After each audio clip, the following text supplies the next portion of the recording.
The Jake Asman Show will begin shortly. Thanks to all these great Patreon members who help support the show. Get your super chats ready. Jake will be here in just a moment. If you love the New York Jets, this is the place to be.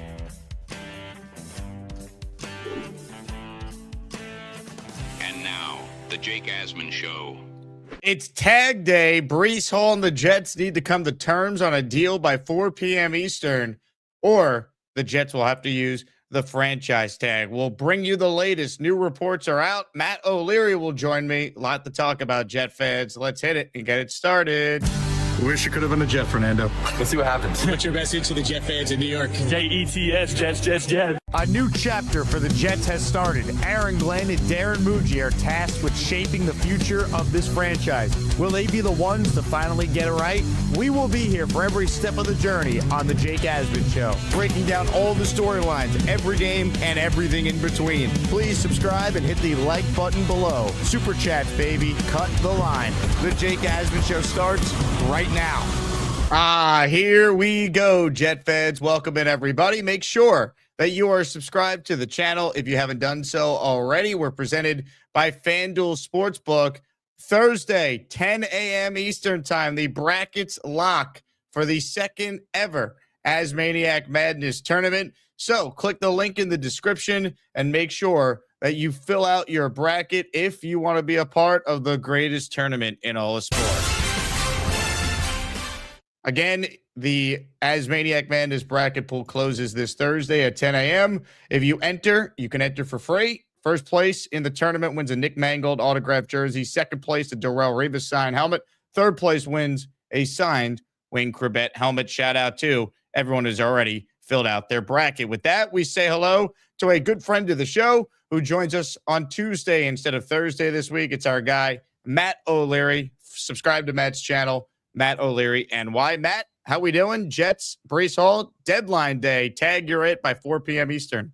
Yeah, I was going to say, I think this is one of those we're going to be refreshing Twitter all day to see if there's a deal that comes through or if the Jets make the official decision. And it sounds like as of right now, they're leaning towards the franchise tag over the transition tag. It does sound that way. So this kind of feels like a new thing kind of going on with the tag, because we were led to believe all last week at the combine that the Jets were actually leaning towards the transition tag. This is the latest from Connor Hughes this morning. Connor wrote, talks continue between the Jets and Breece Hall. Not sure, ton of optimism at the moment for long-term deal, but things can change quickly. Likely resolution of no deal reached. Franchise tag. Then Zach Rosenblatt of The Athletic followed up and wrote the following. As of the combine, the Jets' plan was to use the transition tag on Breece Hall. There has been back and forth negotiation every day since. Now it sounds like the Jets are leaning franchise tag, an indication that a new deal likely isn't happening yet. Once he's tagged, the Jets could take their time trying to get to a new deal, though they'd have to carry the $14.3 million figure if they do use the franchise and not the transition tag on their books. In the meantime, I've always felt like the franchise tag was the move, because I don't want to risk the Jets using the transition tag and then another team makes Breece Hall an offer and the Jets feel like they're priced out and they don't want to match it. If they're going to match any offer, okay, fine. But without knowing that, I'd rather just give Breece an extra $3 million, sell him on the fact, hey, we couldn't come to terms on a long-term deal, but at least you're getting an extra $3 million that if we just used the transition tag on you. Because the one thing they can't do is just risk not having him all together on the team. Either they trade him and get something, or they tag him and he's here if they can't come to terms on a long-term deal by 4 p.m. today. Yeah, exactly. And I think with the franchise tag, like you said, it just, one, for the player, it's giving them a little bit more money, 14 million versus 11 million and change, a big difference for Breece Hall. And then they have until, I think the deadline is July 15th after the franchise tag for them to work out a long-term contract. So from today through the middle of July, you could still be working on a contract extension, or as you mentioned, a trade. Hopefully it doesn't come to a trade at that point. I would rather keep Breece Hall around, but it just gives you a little bit more control over the situation. So I understand why the Jets are leaning towards that route. It's interesting that it always felt like this was more logical, but for a while, transition tag was being discussed more than the franchise tag, at least based on the reporting. I haven't been able to really figure out why that is the case. Yeah, and like you said, the number I think being the biggest difference there, and with the transition, you could still test the market, and the franchise tag takes him off the market. It's a little bit. I just think there's more risk involved with the transition tag. But like you said, I'd be curious to know why that was under consideration in the first place over the franchise tag. But it's not very often you see teams use the transition tag, and it's because the franchise has more control. So if I was guessing, I think if there is no deal done today, I do believe franchise tag makes sense. Yeah, because to me, like you don't have enough good players on your team. Breece is one of those good players. Just keep him. Now, if he's going to be disgruntled, if he's going to be really upset, that's a different conversation. But I asked Darren Muji at the combine last week, does Breece want to be here? And he said without question he does. Now, again, he could be lying to my face with that, but to me, Breece wants to be paid. And look, if he gets tagged, he gets tagged. But I'm not losing him for nothing. I'm either trading him on the tag and getting something for him, or he's a Jet. But I'd rather just sign him. I'd have no problem giving him a 3-year deal for $33 million, let's say, and seeing if that would get something done. Yeah, absolutely. And like you laid out on the franchise tag, I think and my preference is to give him a contract extension, like you said. I think the $11 million, maybe $12 million a year is the range you'd be looking at over 3 years. But on the franchise tag, it kind of would allow him to bet on himself and get paid pretty well while doing it at $14 million. So, if he's not happy, he could look at it as this year, like it's a prove it year. I'm betting on myself. I'm getting a nice raise. I think he's made like $10 million in his career through this point. So 14 million in 1 year would be a big difference for him. So go out there and prove it. If he has a monster season, he can cash in free agency the following year. It's so fascinating to me because you look at Breece, and I think our perception, at least in the fan base by some, is not as highly regarded as what his perception is by the rest of the league. Like, I feel like Jet fans in the past overrate their own players, but Breece Hall is considered by so many people to be, if not the best free agent, one of the best free agents. Daniel Popper of The Athletic put together a free agent top 50. Breece was number 2 on the list, for example. You look at some of the other websites that put out free agent rankings, and Breece is top 3 on ESPN's free agent list. So, to me, if other teams think Breece is this good and they understand the Jets' set of circumstances these last couple of years, given the quarterback issues, trailing in games, all that to me is more of an argument to keep a guy who we know at the bare minimum is a good football player. Yeah, exactly. And I think context is always important when looking at Breece Hall's numbers. And you can make the argument he hasn't looked like the same guy since coming back from the injury. And that's a fair one to bring up. I don't think he's been as explosive, but he's still a good back in this league. And when you look at it, he just went over 1,000 yards this past year. He's good out of the backfield catching passes. I think other teams look at it and say, this is a guy who wasn't in a great situation in a really bad offense. The quarterback play has been a question mark pretty much his entire tenure. And he's still young. He hasn't turned 25 years old yet. So to me, that screams you should absolutely look to keep this guy. And I agree with you. I think, in a rare circumstances, Jet fans are actually underrating one of their own. Should the Jets work out a long-term deal with Breece Hall or use the tag? Should they let him go? Let us know in the chat. We'll read some of your responses. Super chats will cut the line. Let me tell everyone what today's raffle prize is, because it's a big-time raffle prize here on a Tuesday. We're going to give away a signed Joe Klecko jersey on our shows today. So gift the membership to enter for the daily prize. And this week's weekly prize features a signed Curtis Martin jersey, a signed Darrelle Revis helmet, and a signed Chad Pennington helmet. And if you missed our second show yesterday, how about a 4th prize this week? Big shout out to everyone who supported the show at the Combine. So we have a 4th prize this week in honor of that. It is a framed Super Bowl III replica ticket display. So any of those 4 prizes, you have a chance to win on Friday's show. And of course, you have the Klecko signed jersey up for grabs on our shows today. With that said, let's get to your comments, your questions, your super chats. We're going to talk plenty about the draft. I want Matt's thoughts on the combine and where things stand. But first, this one is from Hojo, who cuts the line. And Hojo's super chat says, sign Breece and tag AVT ? Well, here's the thing. AVT, you can't really tag him unless you want to pay him. I think the transition tag is like over $23 million for AVT. That just feels like way too much money for a guy coming off his injuries. The issue with the tags for offensive linemen, it's all grouped under one category. There's no guard tag or center tag or tackle tag. So you very rarely see teams actually use it on non-tackles. Like, for example, Tyler Linderbaum's going to be a free agent if the Ravens don't extend him, and they're not going to be able to use the tag because they don't want to pay a center, over 23. I think it's actually more than that this year, $25 million. Yeah, I just pulled it up. It's 23.4 million for the transition, and the franchise tag is 25.8. And like you said, I think that's just a flaw in the system because they group the entire offensive line together. Why they do that, I'm not exactly sure. The defensive line is split between defensive tackle and defensive end. So very curious why that's a thing. But moral of the story, I wouldn't expect them to tag AVT. I think the number is too high. I'm not ruling out a reunion with Elijah Vera Tucker, but I do think he's someone that's going to go to free agency, maybe see what the market is, and then come back to the Jets. I seriously wonder what his market is because no one had any answer last week in Indy. It was all over the place with the speculation on what you would give AVT, who when he plays has a chance to be one of the better guards in the league. But the issue is he's had 3 season-ending injuries in his young career. Yeah, and that's such, a difficult thing, right? And maybe that's part of the reason why the Jets are going to let him test the market and kind of let free agency set the price, and then they'll have the last chance to either go back and match it or beat whatever offers out there. But I don't know. It could be a 1-year flyer deal. A desperate team might look at him and go, this guy is good. We're going to take the gamble. He's a former first-round pick. When on the field, he's been good. Let's give him a multi-year deal. I truly don't know. And that's one of the biggest names, I think, internal free agents that we should be watching going into next week.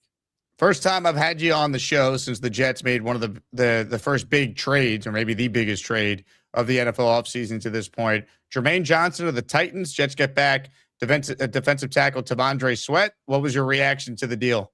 Yeah, I really like the trade. I think it's one of those that makes sense for both sides, right? Like Sweat is a perfect fit in what the Jets' new defense is going to look like. They needed a nose tackle pretty badly, and I like that he has 2 more years left on his rookie deal, so he's pretty cheap and controllable for the next 2 seasons. And for Jermaine Johnson, this is a guy, unfortunately, coming off an injury that he suffered in 2024, missed the majority of that season, and didn't look like the same guy that he was prior to the injury last year. And now he goes to a team and a coach that he's very familiar with Robert Saleh. So Sweat wouldn't have been a fit in Robert Saleh's defense. Jermaine Johnson, you could argue, isn't going to be a fit in the Jets' new look defense. So they swap guys, and for the Jet side of it, they got a lot of rave reviews from people around the NFL. So I think that's always a good sign too. To me, it's just bittersweet with Jermaine because it felt like he was really going to be a part of this thing for a long time. Yeah, without a doubt. I really like Jermaine Johnson. I think by all accounts, he's a really good dude, and was a part of a really fun draft class in 2022 that we all thought was going to be the thing that leads to the Jets turning it around. And unfortunately, Garrett Wilson, the last man standing from that 2022 first round epic class that they had with Sauce Gardner and Jermaine Johnson as well. So I'm with you. I think from an emotional side, it's easy to understand why, fans were, hesitant to give up on him, and, a little bummed that he did end up being traded. But, unfortunately, it's just a massive gamble, and he's going into the last year of his rookie contract. And, I don't know if he's someone that they would have been looking to extend. With the Sweat addition, do you think that means the Jets are more likely now to take one of the top edges at 2? Yeah, absolutely. And I think that takes them out of the running for an early interior defensive lineman. In a lot of mock drafts, you'd see them at 16 or 33 or 44 be looking to add a defensive tackle. I don't think you see that. And to me right now, I think Arvell Reese is the front runner for that, especially with how he performed at the combine. I'm not ruling out David Bailey, but I think those are the top 2 guys by a pretty significant margin.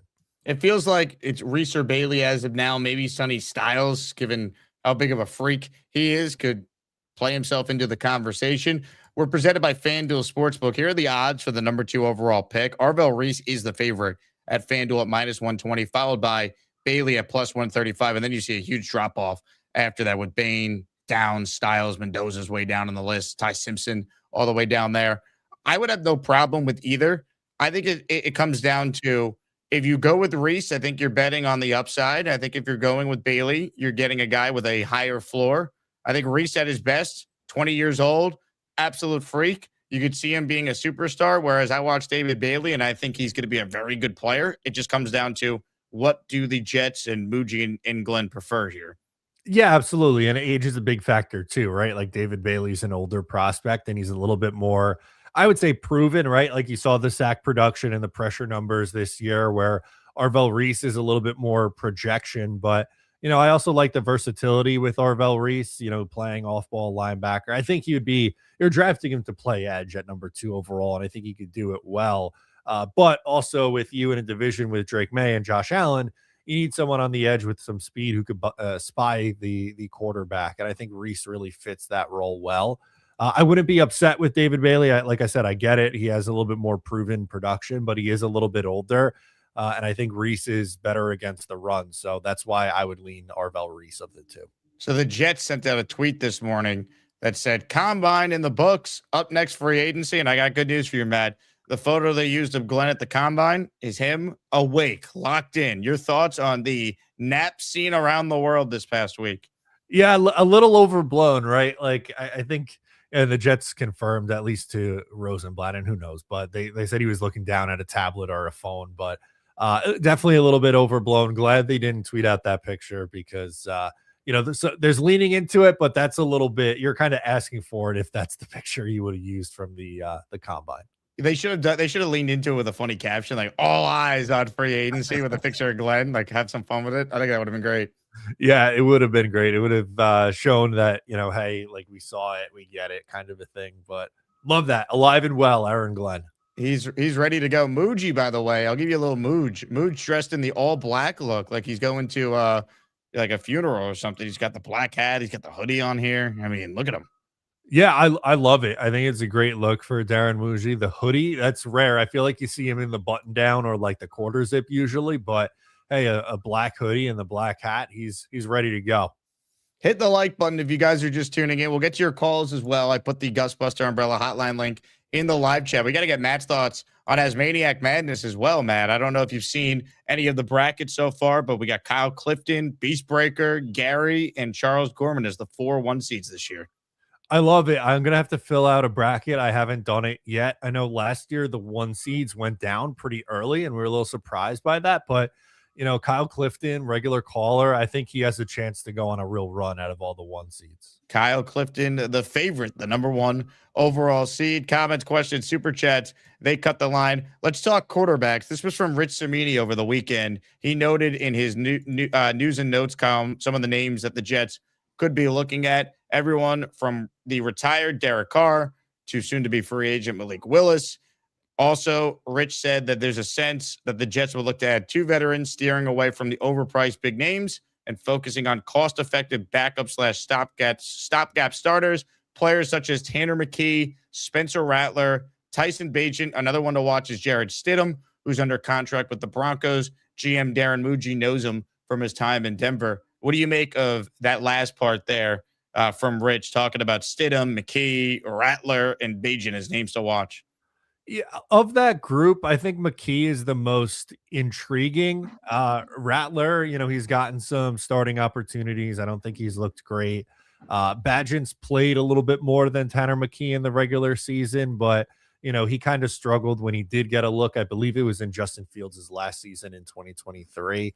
And we did see Stidham in the playoffs for Denver, and I didn't think he looked all that great in that game. But of the group that is listed there, I think McKee is the most intriguing. But, just looking at it, it wouldn't surprise me if the Jets did add 2 veterans, kind of taking a similar approach to what the Giants did last offseason, where they bring in Russell Wilson and Jameis Winston and still draft a quarterback. I would not be surprised at all if that's the route that the Jets take and maybe don't go for the bigger fish and Malik Willis, who may command a lot of money, which is something they just did with Justin Fields. And I don't know if they're going to want to do that again in back-to-back off seasons. It just comes down to what is their goal this offseason? Is it to try and find a way to get the long-term answer and take a big swing with Willis? And then maybe, if Ty Simpson's there, you're taking him. Are they just trying to get to 2027 when they realize it's a better QB draft, but then the head coach needs to win enough games to warrant being here to oversee that? I don't envy their situation, but this is why, these guys are paid so much money. They got to figure it out. And Glenn can't say, play calling is my superpower and the defense can be awful. We can understand the offense struggling given the quarterback situation, but it's on Glenn to win enough games and show enough improvement where he gets the chance to take that swing in 27.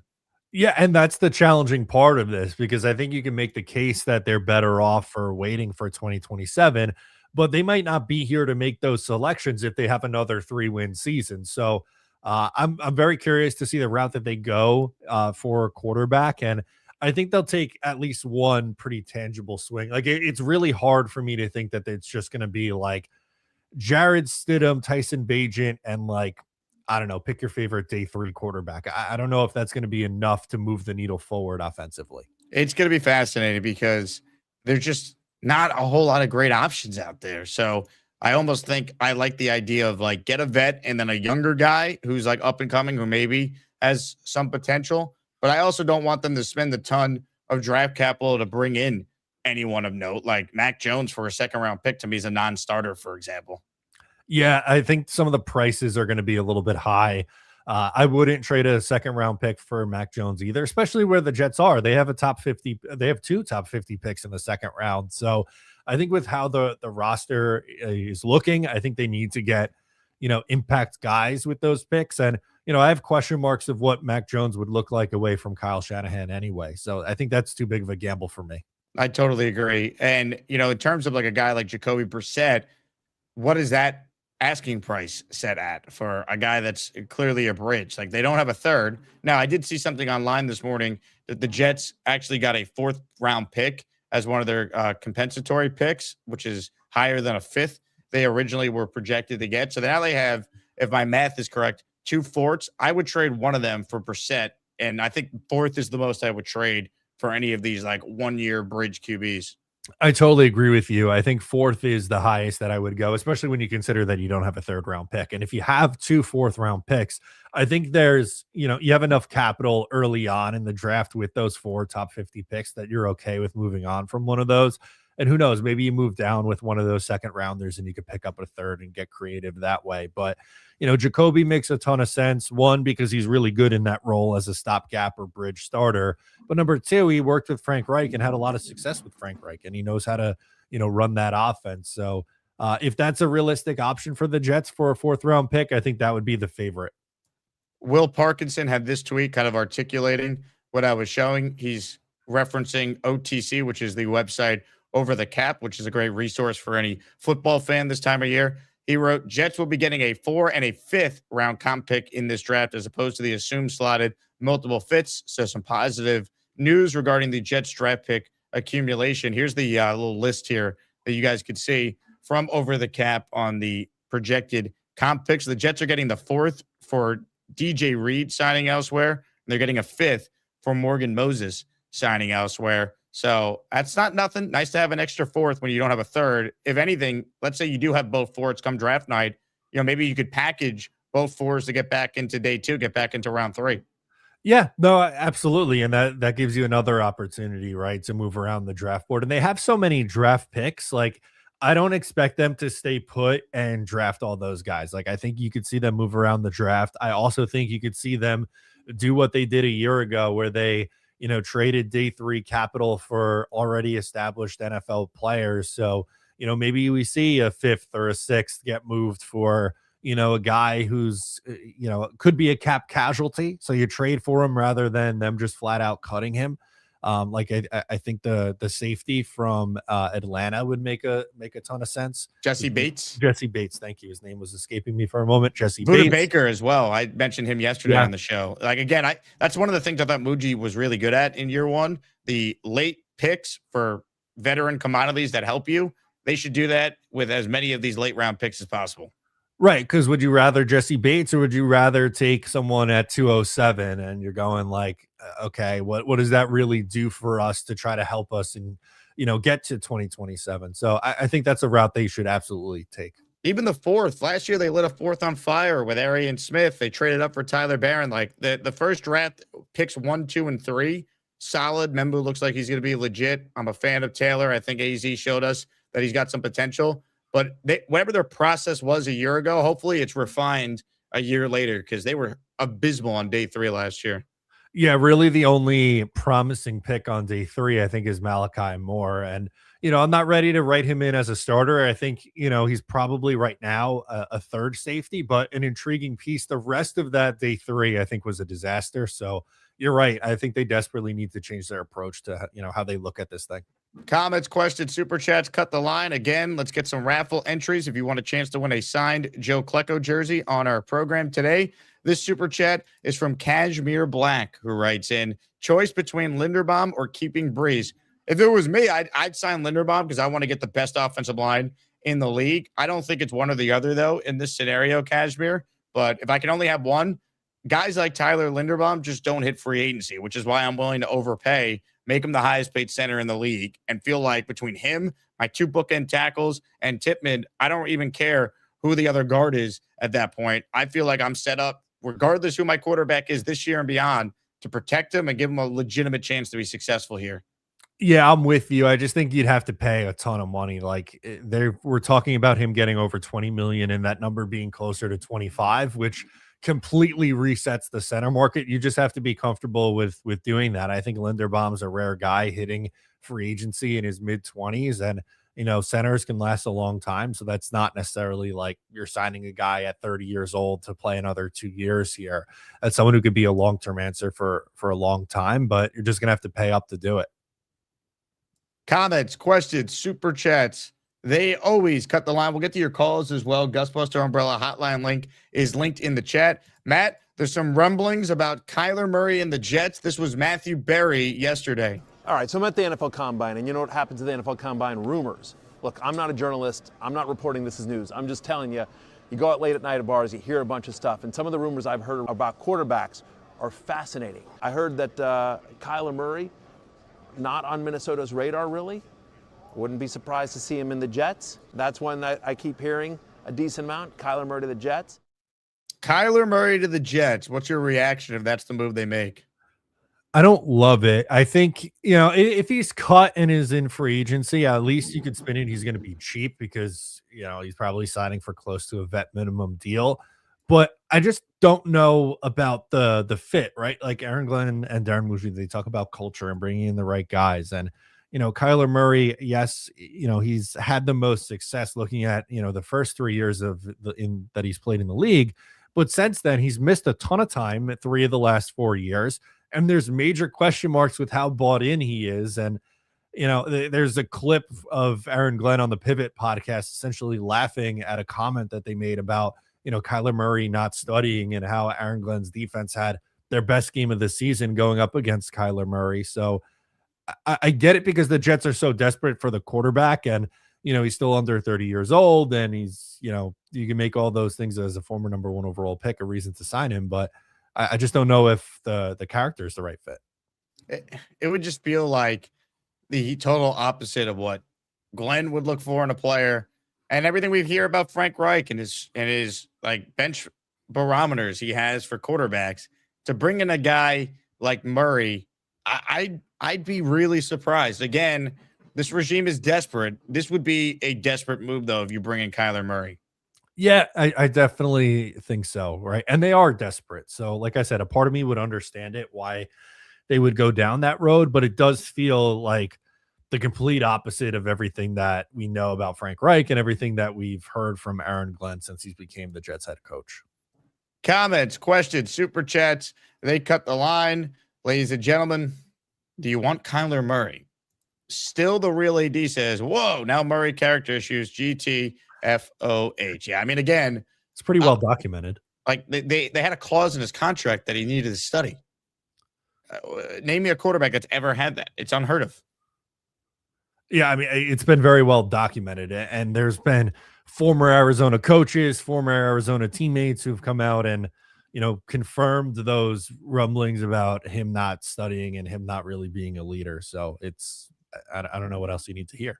Again, I'm not going to sit here and say like, oh, you can't bring him in under any circumstance. If he was competing for the job with someone, I'll listen to it. Because again, the options are not great, but I don't think he fits. I rather the guy who Kyler Murray was benched for Yeah. I'd rather Brissett. I think he's a better veteran for what they're going to try to do. Because even we'll get to Ty Simpson in a moment, but even if it's not him, I think they're going to draft someone at some point, and I'd rather put together the best quarterback room possible for that guy. Is Kyler Murray going to want to mentor Ty Simpson?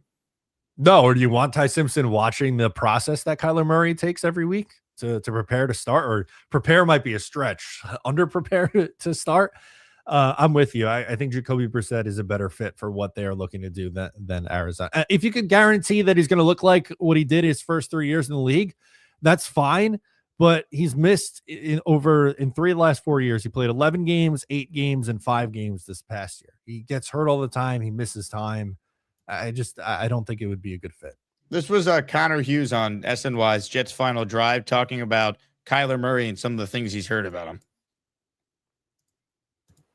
Maybe it's speculative. Maybe it's because it hasn't been shot down like the Kirk Cousins thing. That Kyler Murray name, not via trade, but if he's cut by the Cardinals and the Jets can get him for, say, like $1.5 million, that's around a lot more than I expected it to be. And you and I have talked about this, Zach, and we can get into the nitty-gritty of it. He, from everything that I've heard about this guy, is not the quarterback that you want. In fact, one person who coached Murray in Arizona told me, quote, it would be a disaster, unquote. I mean, there are work ethic concerns with Kyler Murray. There is desirability concerns with Kyler Murray. That stuff and that talk about him not watching film because he's playing Call of Duty, I was told by 2 different teams, including one coach in Arizona, that's true. Like, that's not a fake thing. Like, that is a true thing that happened. And as one former coach said to me, quote, he's just not a leader, unquote, and players just don't follow him. So for when you're trying to bring in this culture that Aaron Glenn keeps talking about, and this feeling that Aaron Glenn keeps talking about, and this want and desire that Aaron Glenn keeps talking about, I don't see Murray in any way, shape, or form as being a long-term fit for New York. So again, it's tough to argue with any of that Connor said he heard. I don't want to source out here, but I'm just connecting dots. Remember Sean Jefferson, I'm pretty sure, came over from the Cardinals. He's been the Jets wide receivers coach the last couple of years. He was with Kyler Murray in Arizona. I wonder if he would have any idea on whether or not Murray would be a good fit with the Jets. Yeah, I would think so. I think that'd be the first guy that I'd go and talk to as someone in your own building. But it would just be bizarre to me that you had Aaron Glenn speak the way that he did about Kyler Murray going up against him and kind of, like I said, laughing at, the story of him not prepping and then being, 2 years later going out and signing that guy. It just doesn't add up to me. Ladies and gentlemen, I see a 10 spot has come through the pipeline here. Our first of the show. Ladies and gentlemen, a 10 spot of gifted memberships from the Peter Castro, who, Matt, I don't know if you know this, is a Hooters wings connoisseur. Peter Castro in the ASMANIAC raffle for 10. And here we go. Let's go. Let's go. All right, Peter, here we go. 10 names. Hope you enjoyed your Hooters wings. Peter obviously sending me this photo that's not AI generated. He said Beast made him wings at Hooters. Apparently Beast works at Hooters, I'm told. This one is from, these went to Skinner, Tyreek Cunningham, Mr. Lanta, Brandon Rivera, James Delero, Sean Mahoney, Chase, Tim Peterson, HVACO, and Vegan Winter, all receiving a gifted membership from Peter. We're going to be giving away on our shows today a Klecko signed jersey. You'll have this show and our second show for your chance to enter like Peter Castro just did. What I don't understand is why the Jets are not interested in Kirk Cousins. Again, you don't have to sign him, and maybe Kirk is not interested in them, and the Jets are getting out in front of it because they know that. But I don't like hearing the Jets are not interested in Kirk because I think he might be the best of the options out there. Yeah, I'm with you on that. I wonder, like how you just said it, maybe it's they heard that Kirk isn't interested in the Jets and they, like you said, wanted to get out in front of it. But I don't almost get that from Kirk's side because how many opportunities are there to be a starter in this league? Like I've heard connections back to Minnesota, but would that not be a competition with JJ McCarthy? It's like the Jets and the Dolphins seem like the 2 spots that you could go into and start right away in. And, there's been a lot of links with the Miami Dolphins and Malik Willis. I guess the Steelers too, depending on what Aaron Rodgers decides to do, if he ends up hanging it up or, if he comes back. But I don't know for these guys how picky and they could be with their opportunities. There's not a ton of spots they can go to and start right away. No, there's really not. And Cousins is like the ultimate like finesse business guy in his career. Why would you want to rule out a team with enormous amounts of cap space that clearly needs a quarterback? So I don't know. I think it's odd to just completely dismiss him if you're the Kirk side. And if you're the Jets side, like let teams think you're in on him, because then you have more leverage if you're trying to negotiate with someone else. Yeah, exactly. I think you want to keep as many options open as possible. But, like I said, I wonder if it was more so they heard from Cousins' side that it wouldn't be a fit, and then they just started putting it out there to save face. Unbelievable. Hit the like button if you're just tuning in. Appreciate everyone who's tuned in. Shout out to Muttballs, who says, if you have cap, why not get both Linderbaum and re-sign Breece? Again, they could if they want. There's no reason they can't. It's a matter of resource allocation and whether or not they actually want to extend Breece beyond just going year to year with him with the tag. Yeah, they wouldn't be the only team in on Linderbaum. I would imagine the Giants would make a really hard play for him. John Michael Schmitz hasn't been great at center for the Giants, over the last few years, and he could link up with his old former coach. So even if he does hit the open market, there's going to be a ton of competition for him. So you got to sell him on the opportunity.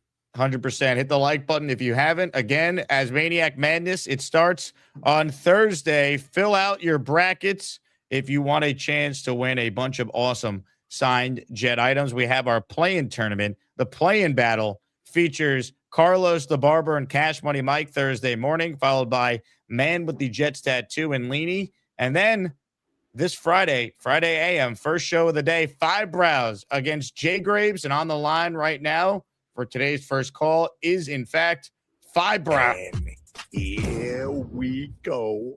Let's go. Let's go. What's up, Five Brows? Dude, let's go, man. Damn, man. Thank you, man. I appreciate it. What is it? You said the 6-7 seed? Yeah, you're a 16, man. You gotta go. You gotta Oh, earn your let's go. spot. Let's go. Playing round. That's fire. I love it. All right. Well, all right. So, shit, man. I don't even know that threw me off. Friday morning. I'll be live at 10 a.m., 10:30 a.m. roughly. Check the YouTube, check the Discord, and you'll have the opportunity to call in and make your case to the voters. All right. What you said? What, Friday morning? Friday on my first show. Yes, sir. All right. Cool. All right. For sure, I will be ready. I'll be in the Key West. That'll be a fun call. I'll write that down on my calendar. I got a business trip I'm going on for the week.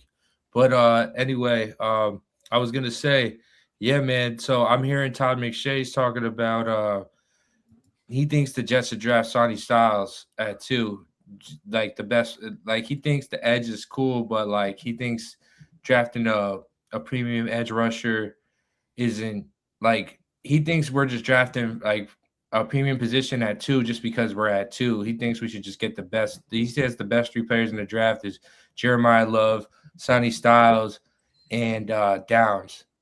And I think Sonny Styles would be awesome on our team, but I don't know what you guys think about that. And also, I also want to – I like Kyler Murray, but, like, he does play Call of Duty, so you got to wonder, like, how – it doesn't matter. Like, I'm not hating anyone that plays Call of Duty, but you're a professional quarterback getting millions of dollars. You know, your work ethic is a little bit of a concern. And then he's going to be on the Jets. Like, I like it for Garrett Wilson, but that's about it. Like, because I feel like Garrett Wilson needs a good quarterback. I don't want Garrett Wilson to check out. And then we go into 2027, and he's like, fuck this. I don't even want to restart it anymore. You know? Like, what do you think about that? Yeah, it's totally fair, Five Brows. And look, to me, the big thing is, it's not that he plays video games. Like, great. I'd rather you have a video game hobby than you're out partying and doing illegal things. It's just the fact that it got to a point where the Cardinals felt like it was distracting him from being able to study and do his job as the franchise QB. That's the concern. It's like, this guy got paid. How badly does he want to play football? Does he love the sport? Does he love the game? Like, how? Like, these QBs got to be like absolutely out of their minds with their passion and love for the sport to be successful. Yeah, and is he respected in the locker room by his teammates? Like, are they going to listen to him and rally around him? I don't know. These are the questions that are brought up with Kyler Murray. And, you know, as far as it goes with Sonny Styles, I don't think he's the most likely pick. Again, like we went through it earlier with Reese and Bailey, I think it's significantly more likely they're the pick at number 2. But Sonny Styles is maybe my favorite player in this draft. I just love the way that he plays.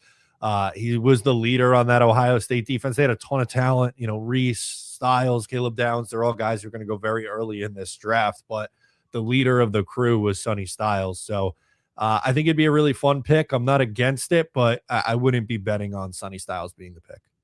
It would still feel like an outlier to do it that high, but he might go in the top 5 now. There's no doubt. Yeah, I think 5 to the Giants makes a ton of sense.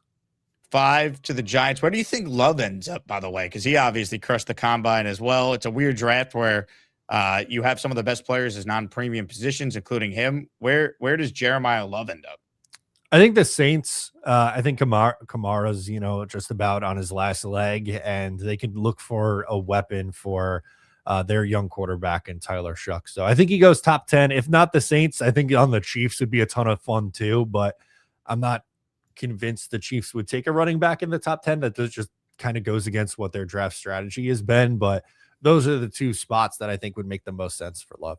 I wonder if Love could go as high as 3, just because let's say the Cardinals sign Malik Willis. The way to help him is to get him like a stud RB right there. And Mike LaFleur could really show you what he could do with Love after what we saw he was able to do with Breece that rookie year, that Breece was on his way to winning Rookie of the Year. Would Salah take Love that high? I mean, just so he's like, hey, man, like, I know I can fix the defense. All of a sudden we have Cam Ward. Let me get Brian Dable, Jeremiah Love to help Cam Ward, because like Salah's success will be defined by whether or not he's learned how to oversee an offense that's not terrible now that he seemingly has a QB. I don't know if the Giants would do it, but at least they have Dart already in place. The team that takes Love, I feel like, needs to have some sort of real plan at quarterback. I'm fascinated to see where he ends up. Yeah, without a doubt. That's one of the more fascinating names. With Salah, he's going to take an edge rusher, right? That feels like it. Yeah, to me.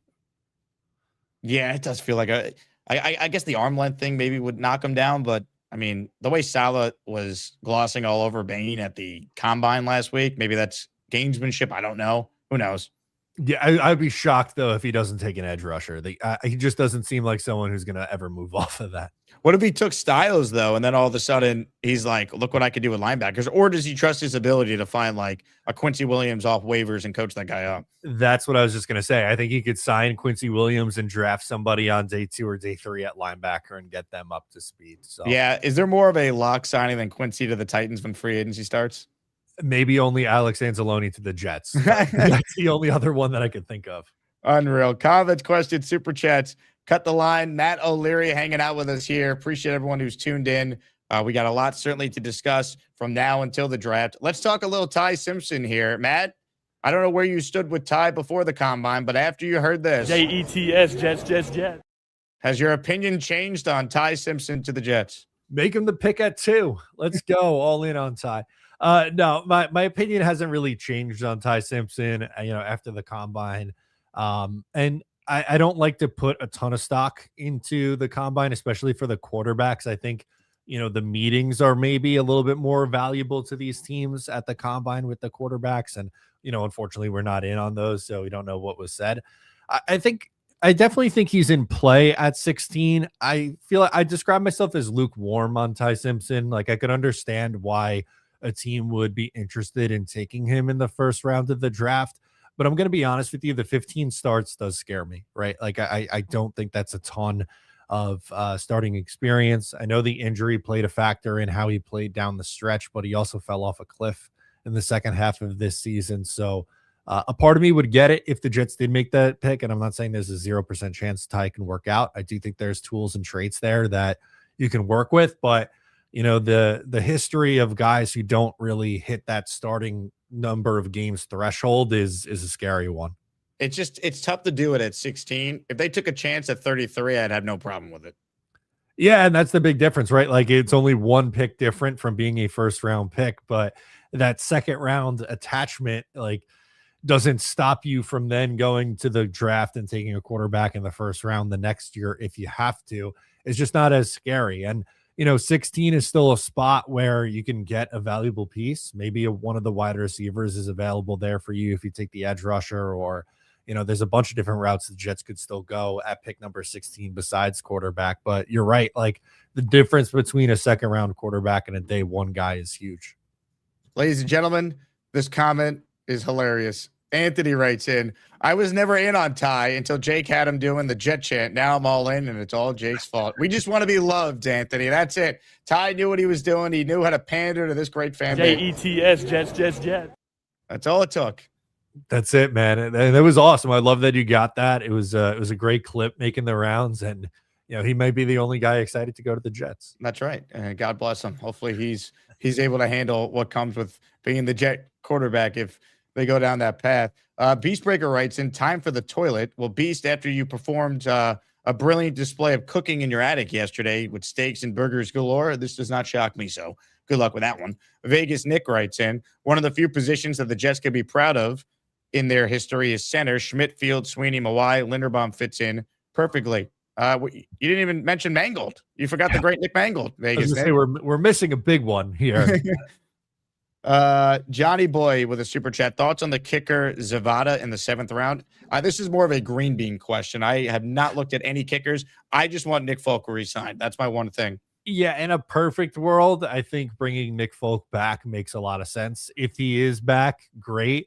But if not, then yeah, I don't really have an issue using a 7th round pick on a kicker. The chances of you hitting on a position player in the 7th round is pretty slim. So if there's someone there that you like and rather not have to wait until undrafted free agency, sure. If they use the 220 whatever pick on safety kicker, then fine. PBM wants your take on Mekhi Lemon. I am not scared off on Lemon. I know that's kind of been like the thing after the combine that he didn't interview well. I think that's kind of just his personality. He's a little bit of a strange dude, but I mean, you look around the wide receivers around the league, it's kind of on brand for that positional group. I would absolutely take him at 16 if he's there. I think, you could have him in the slot, Garrett Wilson and A.D. Mitchell on the outside, I think makes a lot of sense. And, I'm not scared off of, these comments that, maybe he's a little bit strange. I think he's a ball guy. I don't think it's anything to do with he doesn't care about football. And, similar things were said about Tet McMillan last year. And, Tet McMillan was going to fall in the draft and there's major concerns with him. And then he goes out and was awesome in year 1. So I kind of feel the same way that I did last year on Tet that I do with Mekhi Lemon. I hope Mekhi Lemon falls all the way to 16 and the Jets can take him. Same. that's my thing. I hope his interview was so bad that he goes right to the Jets at 16. That's my thing on Mekhi Lemon. This was a question I bookmarked from Derek, who writes in, Drew Aller has 50 starts in college, Ty Simpson 15. I'd love Drew at 44 if he fell. Your thoughts on Drew Aller as a potential QB option, Matt? He is one of the more interesting names in this draft class and very polarizing. I don't think I would take him in the 2nd round. If he was there in the 4th round, maybe that's a little bit of a different story. A day 3 pick versus a top 50 pick is a little bit different for me. There's a lot of traits that you could like, and if you like the guys who have the size and the arm and all that, like Drew Aller is going to be your guy. For me, that concerns me is pretty much any time Penn State played a good team, he wasn't good. So like that's a red flag, right? The competition in the NFL is significantly better, and he's not going to be able to beat up on some of those lesser opponents. And you can get into maybe the wide receivers weren't good enough and the coaching stunk, and that's all valid. But the 2nd round is too early for me on Drew Aller. Drew Aller to me in round 2, I can't do it. Drew Aller, if you are taking him as early as round 3, I could live with it. And that's kind of where I'm at with him. I like him because at least a year ago, much like my thoughts on Nussmeier, he was highly regarded. He does have a lot of experience. I don't think Penn State's coaching was particularly great. It's not like Drew Aller played with great wide receivers either when he was in college. So I think that should be taken into account. Again, he's got the size. He started a lot of games. I like the fact that when he suffered his injury, he set a goal to throw at the combine. He's not fully healthy yet, but he still wanted to go out there and just throw at the combine. I like that competitiveness. I heard for what it's worth, not necessarily with the Jets, but just in general, he was really good in the interview process with teams at the combine, which doesn't surprise me given his experience. I'd have no problem taking a day 3 pick with him. Yeah, no, I'm with you on that. I think the two guys that you're going to hear the most linked to the Jets are Nussmeier and Aller outside of the first round, and I think I just trust Nussmeier a little bit more, but it's really personal preference at that point. Totally agree. Comments, questions, super chats, cut the line. Let's get the more of your calls right now. Ralphie is up next. Ralphie calling in. I love it, Ralphie. You know what's on the line this week. The man's on vacation. He's on an 80s cruise, but he's getting ready for Friday afternoon when he competes against Robert C. in our final play-in battle. Let's go. Ralphie. Good morning from Jamaica, guys. Good morning. Yes. Good morning. Morning from The Jamaica internet delay. Oh, this boat. Oh, yeah. I'm on the boat's internet. I want to thank the committee. Shocked that I'm in. Well deserved, Ralphie. Well deserved. I'm going to do my best. I'm flying home on Friday. It's up to JetBlue whether or not I'm in there in time. If you can't make I'll it, record something, though. record a video and send it to me. We'll make sure we play it before we open up polling. I'll record it. All about Ralphie Rocks. I'll do something. Ladies and gentlemen, the great Ralphie Rocks. And here we go. Let's go. Let's go. That's the commitment we love. That scores your points. If you call in from vacation, you're that dedicated. Love checking in from the boat with the poor Wi-Fi, like that's a gamer right there. Tough circumstances, but he's going out trying to put his body on the line for this March Madness. We've seen it. Let's see. This question is from M123. Has a third or fourth round quarterback ever turned into a top quarterback? Joe Montana was taken in the third round. I mean, there's some guys. Kirk Cousins, Russell Wilson was a third round pick. There's been plenty of guys who have been mid-round QBs that ended up being great. It's a lot less than I think people realize. And when everyone's like, oh, I'll just take one, but it does happen. That's why you do have to balance taking one versus not taking one at all. I didn't like that they didn't take anyone in the draft last year. It's about 4% for quarterbacks outside of round one to hit and be a franchise guy. So it's not a high percentage chance, obviously, and there's a lot more misses than there are hits, but there are examples of it. I mean, Tyler Shuck was a second rounder last year, and he was arguably the best rookie quarterback of the whole bunch. Yep, well said. Jordan Powell writes in, no Drew Aller. I think he's the worst of the big name QBs. I don't even know if Aller is that big of a name. I don't know if anyone outside of like Mendoza and Simpson are considered big names in this year's class. Jordan, hopefully you call in soon, man. I know you're an 8 seed. You got Amanda Madison in the extraordinary region of round one, but if you haven't seen it, you are in the tournament, my man. So congratulations. Ozzy wants to know, do you think Aller could be the man?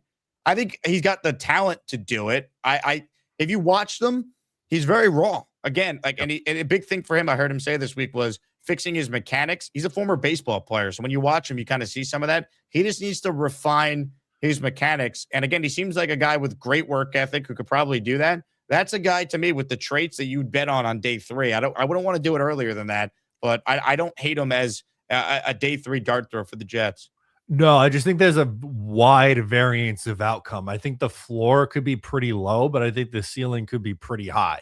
So it scares me, right? Like gambling on that with the 44th pick doesn't sit as well to me. But in the fourth round, obviously a little bit more of a different story. Well said. Matt, I always appreciate you hopping on. Thanks for doing this on Tuesday this week. I'll talk to you Thursday on the Jets Roundtable with Richie. And obviously we'll get some Breece news later today. So looking forward to seeing how that unfolds. Absolutely, Jake. Thanks so much for having me. Matt O'Leary with us in his weekly spot. Big thank you to Matt for coming on. Everyone hit that like button and make sure you guys subscribe to the channel. We're going to open up again the call-in hotline, get to more of your calls here on our show. I'm seeing some people say Aller is Hackenberg. Hackenberg was picked in the second round. That was a huge reach. If the Jets took Aller, they wouldn't touch him, I think, until the fourth round at the earliest. I'd be surprised if he went earlier than that. I really would. I think Carson Beck's going to go earlier than people think as well. I think people are sleeping on him. You know, he wasn't fully recovered from the shoulder surgery, which affected his arm stuff, but he's got a ton of starts. He's got the size. I think Carson Beck will go a little earlier than people think as well. I think he gets too much hate. I'm not saying he's great. I'm just saying I think when we talk about these quarterbacks, I think Simpson clearly is the second. And then after that, I think there's some teams that definitely like Beck more than people realize. comments, questions, super chats, cut the line. We will get into more of your calls shortly. But first, in honor of ASMANIAC Madness, our field of 68 was announced on Sunday. We have a bunch of new people in the tournament, which means there's a bunch of people that unfortunately didn't make it. So I want to pay homage to the ones we lost along the way.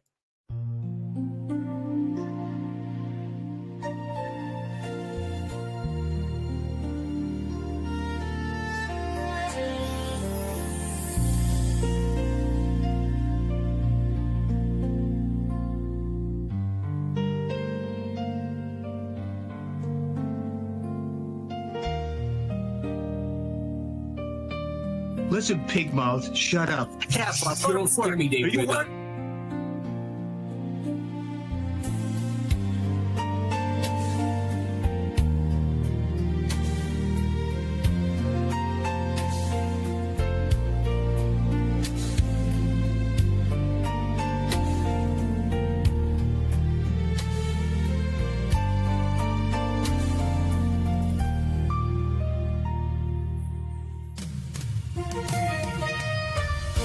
Nate, parentheses, Nate. Get it in the rafters, Quantez. I'm a big fan.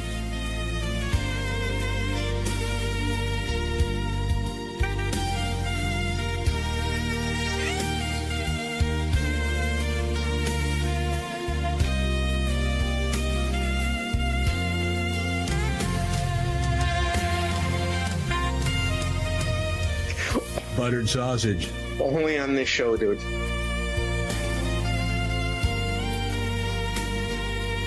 Hey, I'm sorry. I was still here. Oh, okay. How you doing? Hey, we were just watching you at work. We wanted to see what it was like.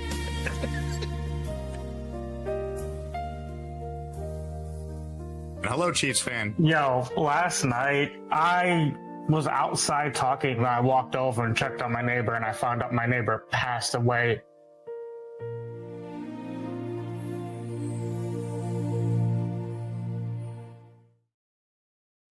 We lost a lot of good ones along the way, but the tournament must go on, baby. Let's go. Get your brackets filled out. Joining us right now is the defending champion. The only thing better than Alden shoes is Joey D, cause he totally rules. Jake, my brother, I'm high as a kite. I love everybody. Damn, this show is crazy. My brother Bonesy, how we feeling? I'm feeling good, baby. What's up? Have you filled out your bracket and picked yourself to win again? I have not. Oh no, I have filled out my bracket, but this year this is not my year. I'm not repeating this year. It is going to be Gary or Gypsy out of our division for for ASMANIAC Madness. They're well deserving. I'm not going to act like it's not. I mean, dude, listen, we can say whatever we want today. This tournament and Gary's run is going to be incredible. So let's just wait, watch it unfold, and we'll talk about it then. All right, because it's gonna be awesome. I gotta get a couple things off my chest. All right. So 2 weeks ago, I called in, first time in a while, and it was about Derek Carr. I was screaming, "We're back, baby!" And I was hyped up. Then we all heard his podcast, and I heard the word championship, and I just melted and crumbled. I tucked my tail and walked away. I stopped worrying about it. Now, after the Kirk Cousins news and things are starting to die down, and maybe Carr doesn't have a team yet, I just want to say I'm sick and tired of Jets fans thinking that the grass is always greener on the other side, that the next guy will be better, that potential hasn't been unlocked. Bullshit. I've heard all this BS last year with Aaron Rodgers and he throws for 30 touchdowns and almost 30 touchdowns, almost 4,000 yards, and it was our worst season ever. I mean, we got the ball at the goal line, and the stats are inflated. Like, come on, dude. At least we got to the goal line and we watched someone throw the ball in. But whatever. That's Aaron Rodgers. We've been in quarterback hell since Fitzmagic, and we can't do anything right. We draft the right guy, he sees ghosts, and he goes and wins a Super Bowl someone else. We draft the wrong guy who we think is the right guy, and he bangs his mom's friends and becomes a disaster. We sign the right guy, and the football gods look at us and we tear an Achilles. So, you know, I just Rodgers coming back. I'm past that, but in the past 15 years, we've seen 3 quarterbacks throw for 3,000 yards, and that's Darnold his rookie year, Fitzmagic year, and Rodgers last year. Right? We've only seen 2 quarterbacks throw more than 20 touchdowns, and that's Rodgers and Fitzmagic. We've never even seen a quarterback hit 4,000 yards. And who are these guys we want over Derek Carr? Mariota, Stidham, 4-game wonder, Malik Willis, more potential, dreaming, Tanner McKee potential, Mac Jones not on the Kyle Shanahan tree. Like, let's stop dreaming about Justin Fields' potential. Quarterbacks don't develop here. So what is wrong with Derek Carr? What makes Kyler Murray better than Derek Carr? The stats don't. Kyler Murray is more injury prone than Derek Carr. In the past 4 years, Kyler Murray's played 11 games, 8 games, 5 games last year. He had 1 outlier year of playing all 17. Kyler Murray's never hit 4,000 yards. He needs his legs to work. Derek Carr entering his career is the most leading fourth quarter comeback and winning quarterback in NFL history over my boy since he entered the league over Rodgers. He's got like 28 or something. I don't know the exact numbers, but Derek Carr has thrown for 20 touchdowns every year, I think, except for like 1, and he still hit 4,000 yards on that. Derek Carr has played in 15 or more games every year of his career, except for his retirement year where the man was toughing it out playing on a bad shoulder. I can't. Why can't Derek Carr be our Fitzmagic? Like, why can't we get lucky? He's only 36. Stafford had an MVP year at this age. Like, why is Derek Carr such an injury? Just because he retired, I get it. But if he's saying he's healthy and we have a shot at him, why is he not someone who, like, we look at like, yo, man, maybe we could get lucky? Why are we dreaming about Kyler Murray? He doesn't even play. He was healthy at the beginning of his year when he was motivated to get the contract, and he was playing with who just signed with the Rams? Cliff Kingsbury. Cliff drafted him, let go of Rosen, and he was playing out of his mind. Those first 3 years of Kyler, I mean, with his legs, he was healthy too. But Kyler Murray is injury prone.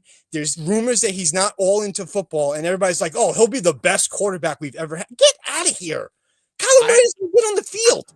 I rather Carr than Murray personally. I don't think. But I think it's a real debate because I do think Kyler does have more of an upside. He's younger. He's not coming off being out of the league, right? Like, does Derek Carr actually love football? Does he want to play? Like, there's some questions there. Again, the options aren't great. If you told me they had Carr and they still took Ty Simpson in the second round, I could be on board with something like that. Now, I don't even care. And then Tyrod Taylor back as the backup, and he's basically Ty Simpson's quarterback coach. Like, okay, I'm good with something like that. I can't do it again with the Justin Fields dream potential where Kyler Murray is going to come to New York and play. He's better than Fields, though, to be fair. Kyler Murray is a better quarterback than Justin Fields. 100%. He is, but especially with his legs. Kyler Murray, when he's healthy, he's dangerous. But again, in the last 4 years, he's played 11 games, 5 games, 8 games, and he had 1 outlier year last year, not 2 years ago, that he played all the games. But he is an injury-prone quarterback who, if he's hurt, we can't function. Derek Carr, again, his whole career, he played 15 or more games, except for the year he retired. He's not injury-prone. He's a tough guy who throws for 4,000 yards and 25 to 30 touchdowns. Like, why are we not wanting him? He's only 35. If he wants to come back, what's the problem? Let's give it a shot. Bring in, one of these other guys like Mariota or Dalton or Taylor behind him, and then we draft our rookie and we're set, man. Like, if we're willing, if Derek Carr's willing to come here, I don't understand how Jet fans could say, no, man, let's go with the potential. Let's sign Malik Willis and roll the dice because, we always develop quarterbacks, Jet Nation says, Bonesy needed this call. He's back. The tournament has awoken the people of Alden's. Bonesy's fired up. We're getting close to the free agency, and quarterback is everything to me, and that's what gives me hope. That's what made me the simp for Rodgers and JD, was bringing Rodgers in. I am a Rodgers simp, whatever, a bootlicker of Rodgers, sure. But I love throwers of the football, and I want a quarterback who could play Frank Reich's system. I don't want to, like, Kyler needs to get out of the pocket. Kyler is dangerous. I'm not saying he's not dangerous, but he needs to be healthy, and he's not really the prototypical go through your reads quarterback. Like, I just don't want nothing to do with Kyler. I feel like I'm talking for no reason because I don't think he's the Frank Reich guy, but you know, just reading comments, it gets my blood boiling and want to have some fun. So just giving you guys my 2 cents. Let's just see what happens. You guys can say I'm giving bad takes because I want injury prone Derek Carr. Yeah, let me see the facts. He's injury prone. Yes, he retired because of his injury. I get that, but if he's willing to come back, that means he's healthy. So I'd rather roll. Mariota gets hurt all the time. The Jet fans getting a little crazy. Fired up Bonesy. Chef Kevin writes, and I'm waiting for Bones to talk about how much he misses JD. You miss Joe Douglas? I miss Joe Douglas because of his good looks. That's what I miss. I miss his bald head. He was a good-looking guy. He had a third leg. I love Joe Douglas for his intangibles. But Mooj is doing it right now, man. With the trades, Mooj 3 legs. Oh, well, you're on board with the Jermaine Johnson trade now? Joe giving me because he's saying, am I on board with the Jermaine Johnson trade? I mean, look, I did say that finding fatties is easier, but you know, the more I sat on it, the more I thought about it. Like, let's have sweat. And you know what? I'm gonna trust Muji in this one. I'm not an expert, and Muji happens to have a thing with the fatties. He got Phillips, he got Briggs. Those are 2 great fatties to get at the trade deadline. So, you know, back with Neil and the fatties, it's very exciting stuff. Very exciting stuff. Man, let's see. There was a great comment here from It was from M123 who wrote in. Where'd it go? He had a line. He enjoyed one of your lines you dropped yesterday during your rant at Oregon Jets. Oregon Jets. It's all good fun, man. Dude, look, I was just going off the top. You guys know how I am. But, you know, Oregon Jets, he just wants to talk shit, man. Just battle me, baby. Call in. This is what I'm about. I'm a lawyer. Don't you know this? I'm a lawyer. Just ask Bobby Beasley what you did to him. Bobby Beasley, I crushed Bobby Beasley. Disappeared, man. So that's what I do, baby. That's what we do at Alton Shoes. Well, Bonesy, great call. Love the passion, man. You're ready to go. You're in Asmaniac Madness top form. We could sign Kyler Murray, and I'm gonna just shrivel into let's just see what happens. All right.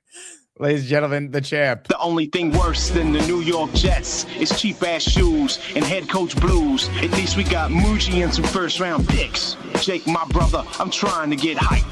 But this team sucks, and Joe Bonesy needs me to sell new flippers to this fat dumpster fire.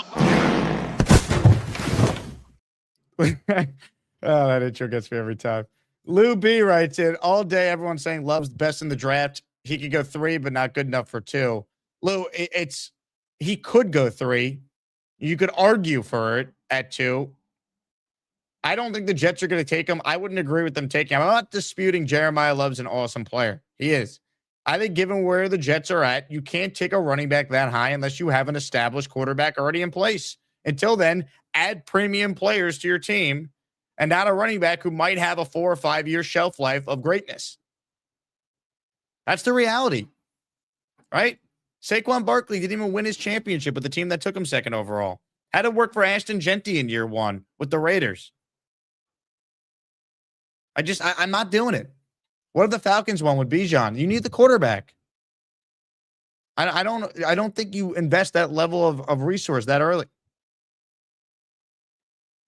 Again, Downs is awesome, Love is awesome, but I don't want to take him. It's similar to why I wouldn't take Caleb Downs, even though I really like him too. But I'd rather take, I think, Downs than Love because I think I get more of a shelf life with Downs than Love. Running back's tricky, man. Look what happened to Breece. I don't think Breece has ever fully been back to the speed and level of dynamic athlete he was post ACL. And that's ACL.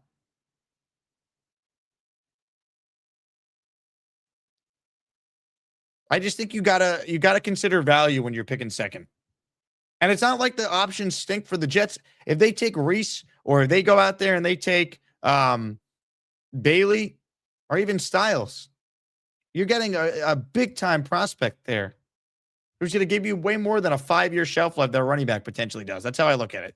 All right, more of your calls. Appreciate everyone on hold. Jordan is next. Hello, Jordan. Congratulations on making it to the dance. Thank you, Jake. I appreciate it. I didn't even know I was going to make it, to be honest, but I appreciate it. I wanted to talk region. You versus Amanda Madison in round 1. The winner has to deal with the 1 seed Gary in round 2. Yeah, Gary's fun. I like a lot of your callers, to be honest. A lot of your callers are pretty good. They always have like something crazy or funny to say. So, you know. Oh, but I wanted to. I wanted to ask you how to fill out the bracket, though. Well, I got to go on the Discord. No, you click the link. Here, everyone. Here's how you fill out the bracket. You click the link that is in the description for the show you're watching, and it's a Splash Sports link, and you join the bracket pool. It's super easy. And then once you're in there, you'll see it's up on the screen right now, people. Once you're in there, it's great. You could fill out and make your own picks. Right? You go my entries, or I'm just going to show everyone from the beginning of the Splash Force website. You click 2026 ASMANIAC Madness Tournament. You click that. You enter up to 104 contest entries so far. Then you go over to my entries. You click on your picks and you fill out your bracket. It's that easy. And for those wondering about the 16 seed, just hover over the info on the 16s and you'll see it's Carlos DeBarber or Cash Money Mike. You'll see it's Leany or Man with a Jets Tattoo. And you got to pick based on your 16 seed Inklings, even though it could be one or the other. So that factors into your bracket selections as well. Okay. That's pretty cool that you do that. But I wanted to talk about the quarterbacks, you know, because you were talking the other day with Frankie V about Kyler Murray, which he's probably the best option out there, but he's still not the greatest either. But we got to pick somebody. We got to have somebody to play quarterback for this team this upcoming season, you know. But like you said before, like they need 2 veterans and then draft a rookie at some point in the draft to be able to fill out this quarterback room. So that way, you know, they're covering their own ass. You know, if we say they sign Kyler and then they sign Mariota and then they draft Garrett Nussmeier, you know, like that's a quarterback room that you could kind of live with for the year compared to just Justin Fields or Tyrod Taylor. You know what I mean? Or just Mariota, Justin Fields, and Tyrod. Like, that's not going to work. You know, we've been there, tried that. And we just need somebody who's going to just keep this team afloat until next year, because Aaron Glenn can't risk not winning games. Like, he has to win and show a lot of improvement to keep his job. So I just find it odd that they're not going to go after Kirk Cousins, who I feel is the best option out there for the team. But I understand why the reasons why they're not as well. But it's just a big shit show to me with the quarterback thing, you know. But as far as some of these rookies, you know, we're probably not going to draft Ty Simpson. I would rather them go after like Garrett Nussmeier or Carson Beck in the later rounds. I do not want Drew Aller. I don't think he's good. And I just think Garrett Nussmeier or Carson Beck is like a decent in the 4th round or something. Well, I mean, look, they're going to draft a quarterback at some point. It's going to be probably, if not at 16 or with one of their 2s, it's probably not going to be till the 4th or 5th round. Yeah, and that's the thing. Like, I just think there's just so many other better positions right now that we can just add to this team at 16 than just, you know, like I like Ty Simpson a lot. I really do. I think he could be, you know, a good starting quarterback in the NFL. But is that the best fit for the team right now? Like, drafting a high-end wide receiver at 16 or a high-end linebacker or, you know, a safety, or like, there's just more needs on this team that we need other than Ty Simpson at 16. Their biggest need is quarterback, though, Jordan. But you don't take Ty Simpson if you don't have a real plan for him. And what I struggle with is if everyone says, oh, he's got to sit, well, can you afford to take a quarterback that needs to sit at 16 when your job's on the hot seat if you're the coaching staff and you might not be here for 2027 to see what Ty Simpson does? / it's a better quarterback class. And if you're picking high again, why wouldn't you just take a better quarterback a year from now? That's where I struggle to see it at 16. But if they love him, if they think he's the guy, then they're probably still going to take him because it's quarterback. All right, we got some breaking news. The Jets and Breece Hall. Here's the news. Breaking sports news on the Jake Asman Show. Franchise tag for Breece. The Jets placing the franchise tag, $14.293 million on Breece Hall. Two sides were working towards an extension, but couldn't quite get there. Jets expecting to play on the tag. Transition tag was originally New York's preferred route, as discussed at the NFL Combine. There were a number of teams who let it be known they plan to make a run at the running back with deals beyond $11.3 million. Jets then pivoted off transition to franchise, the only way to make sure Hall wasn't going anywhere. Again, this was my big thing from the beginning. Like, why use the transition tag and risk not getting the player? Now with the franchise tag, Breece gets $3 million more than he would have. And he's locked in with the Jets. Now, he might not be happy about this. He might bitch and moan about it, but tough. Like, I'm not losing Breece Hall for nothing. Someone wants to trade me a third rounder. All right, we'll have the conversation. But that's the biggest thing. Here's Connor Hughes' tweet that I was just referencing from. Let's see if there's more information out there with Breece. Schefter, 47 seconds ago. Jets and Breece Hall continue to try to hammer out a long-term deal. New York placing the $14.2 million tag on its standout running back. The tag is designed as a placeholder until the two sides can reach an agreement. So, essentially, Breece is not going anywhere if you believe this. And this now paves the way for them to continue to negotiate. You have until, I think it's like July 15th, it's right around that, to work out a long-term deal where the player has to play on the tag. Now, here's the thing with Breece being on the tag. He's not going to show up to any of the offseason workouts, I'd imagine. Which I think would be bad advice. If I were him, I would actually show up to everything. Right? You have a brand new offensive coaching staff. I think if Breece's agents tell him, hey, don't show up to anything. I think if Breece's agents say, hey, go out there and just boycott all offseason activity, that'd be bad advice. Because you want to endear yourself to the offensive staff. You want to endear yourself to Frank Reich. So I would show up to everything if I'm Breece. I think that helps you get an extension. Remember, the Jets signed Sauce and Garrett to extensions, and they showed up to everything. They didn't hold out. So I got no problem with the Jets using the franchise tag. I think that's the correct move. I think Breece Hall has proven to be a very good player, but given where the Jets are, do you want to lock yourself in long-term to a running back? So I still would be open to giving him a 3-year deal for, let's say, $33 million, but are the Jets up for that? I'm not sure. But I think when push comes to shove, the Jets are a better team with Breece Hall on their team than not. So say whatever you want about Breece, but he's a good football player, and the Jets using the tag on him is the right move. The true franchise tag. Here's what we're going to do.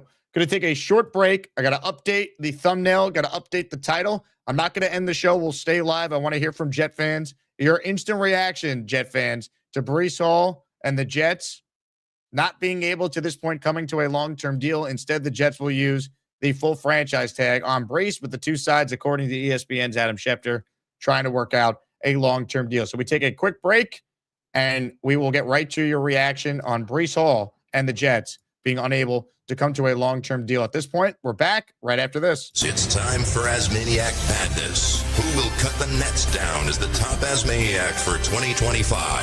Some of you don't even care, but we do. From a field seeded 1 through 64, this is a tournament unlike any that has ever been put together. Expect the unexpected. Who the hell knows what's going to happen? Did Charles just fart again? Better wake up, Beastbreaker. Not since the moon landing has Gary been more excited. Let's get to it. In honor of this matchup getting underway, got to pay homage to both of these legendary ASMANIACs. Got my cigar for Neil, my bucket hat for Lowski. Let's freaking go. Neil, it's all love, baby, but you gotta get this cigar up your ass today. Goes a little overboard now when he says to put a cigar up my ass. He must love my ass here, Lowski. Here it is, Lowski. Come put it up my ass right now. Come on now, Lowski. And a little worried about you why you put cigars in people's butts. I don't know if I like that so much. Anybody that's going to be on this show 30 years from now, still rooting for the Jets, that's who I want to see. That's it. Mic drop. It is time to declare a winner. Ladies and gentlemen, your first look at our champion of the left side of the bracket. Give it up. King Lowski moves on to the national championship game. Yeah! Yeah, God damn it! We going to the ship!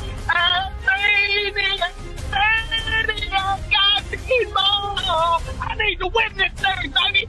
We are now down to just 3. King Lowski's already advanced. Gary or Mr. Bonesy will face off against the King in our national championship. Who will face the King? In honor of these two going at it, I have my boxing glove for Gary 3D Boxing and my Alden shoe right here. Here we go. Bonesy versus Gary. First, here is Gary's wife with a message from home. Gary, thank you for the vacuum cleaner. A quick word from Mrs. Bonesy. Oh, Mr. Bonesy. Why I'm should here to people back vote up for your some dad? Well, voting for him is voting for me. And voting for me is also voting for Morgan or Nanny. Many have asked about Decker's nanny, Morgan. Here's a message from Morgan and her friends in the same sorority. I vote Decker and Gary. You asked for who we delivered. Now we better get a lot of votes. I see Gary pulling out all the stops, so I just want to show him what I got going on with my family. Hi, Lola. Say hi to everybody. What the heck? Give me a Jets chant. There it is. The man who will advance to the national title game and take on King Lowski tomorrow afternoon is none other than Bonesy, advancing your first look at our national final. King Lowski, Mr. Bonesy, the Asmaniac Madness Championship. One Asmaniac will be left standing. We got a great final coming up between 2 OG listeners of the show. So it's going to be a blast to see how it all plays out. And I'd be remiss if I didn't mention that the trophy that we're going to award is named after the late, great Keith Best. Keith would always call in between chemo treatments, was a huge supporter of the show and beloved in the community. So we named the trophy after Keith. The Best of the Best trophy will be awarded today, named after the late, great Keith Best. So RIP, of course, to Keith. We're keeping his memory alive. The bottom line is this: you can't go wrong with either of these two tremendous callers. Only one can win. Only one can cut down the nets and win the first ever Best of the Best trophy. Vote, vote, vote, baby. A championship matchup is underway. How you feeling, Bones? These are 2 OGs, man. You know, I'm just going to come at it like I've been for the last 3 years. Just being genuine. This is what it's all about. Honored to be against the King. Lowski with the crown, you know how it is. Let's do it, baby. This is what I've been waiting for. This is what we all deserve, baby. As maniacs that been here from the start. We've been rocking with Jake since the beginning. It's all a collective. You gotta be a Asmaniac. You gotta be a diehard Jet fan, and you gotta know what this damn team is about. 2 OGs that's really going at it, baby. I love every minute of it. Let's go. To the fact that it is 51-49, 50-50 right now. Teetering. Crazy. Unreal. I just want to thank both of you. You're both the winners in my book. And, man, thanks for making this so much fun for everyone. We want to thank you, Jay. We want to thank you, man, because for sure you're doing this. Gator's a big part of this. You know, the committee, I mean, the people voting, all of us involved. Love from us, from everybody, man. We love you guys. It's family. It's family, baby. It's family. We are nearing the home stretch. And as I look at the scoreboard right now, it is truly any Asmaniacs game. Bonesy or Lowski, it's 51-49. 3, 2, 1, 6:30. Poll is closed. 883 votes. When I hit close, officially, Mr. Bonesy is your champion of Asmaniac Madness. At the end of the day, Asmaniac, I thank you, man. I thank you for all of the love. I appreciate it. Shout out to Mr. Bonesy, baby. Make that speech epic at the party, baby. Bonesy! Let's go. Let's go, fellas. I want to shout out King for a great battle. I mean, it doesn't get any better than this. The love that I'm feeling, man, it's great. And we're a big family. You guys know I'm one of the biggest Jet fans out here. You guys know how I rap, how I roll. Let's go, baby. Let's go, Jake. Let's do this. Let's go. Baby. Let's go. Mr. Bonesy, give it up to the Bones Man. He is your champion. JTF! Yeah! What a tournament. What a tournament. What a final. Thank you to everyone who participated. Congrats to everyone in the tournament. We started with 64. There were so many good people. We couldn't even get everyone in if we tried. The only requirement was you had to have called the show at least once in the last 3 months. And we had over 100 people to wheedle down to 64. Congrats to everyone who won a round, won 2 rounds, won 3 rounds, made it to the final 4. All love, Asmaniacs. Thank you to everyone who makes this show what it is. All right, we're back. Breaking news. The Jets and Breece Hall, a franchise tag, is in the works. The Jets are placing the tag on Breece Hall, the full franchise tag, not the transition tag. That is $14.293 million. The two sides are working towards an extension, but they could not agree to terms. The Jets expect Hall to play on the tag. Adam Schefter said the two sides are going to continue to negotiate. We'll see. I think when push comes to shove, Breece will play on the tag this year, and the two sides will not get a long-term deal done. But again, you could not lose Breece for nothing. The second you didn't trade him for what was reportedly a 4th-round pick on the table from the Chiefs at the deadline, this made all the sense in the world to retain Breece Hall. He is a good running back. We could debate how good, but the Jets do not simply have enough good football players to let one walk for nothing. You still would have to replace him. So ultimately, I think retaining Breece is a correct decision by the Jets to use the tag. For more on this, let's say hello to a good friend of the show. He's the host of the Turn on the Jets podcast. It's our good friend, Will Parkinson, who joins us now. Will, appreciate you hopping on. Give us your reaction to Breece and the Jets here not coming to terms on a deal, but the Jets using the tag on Breece.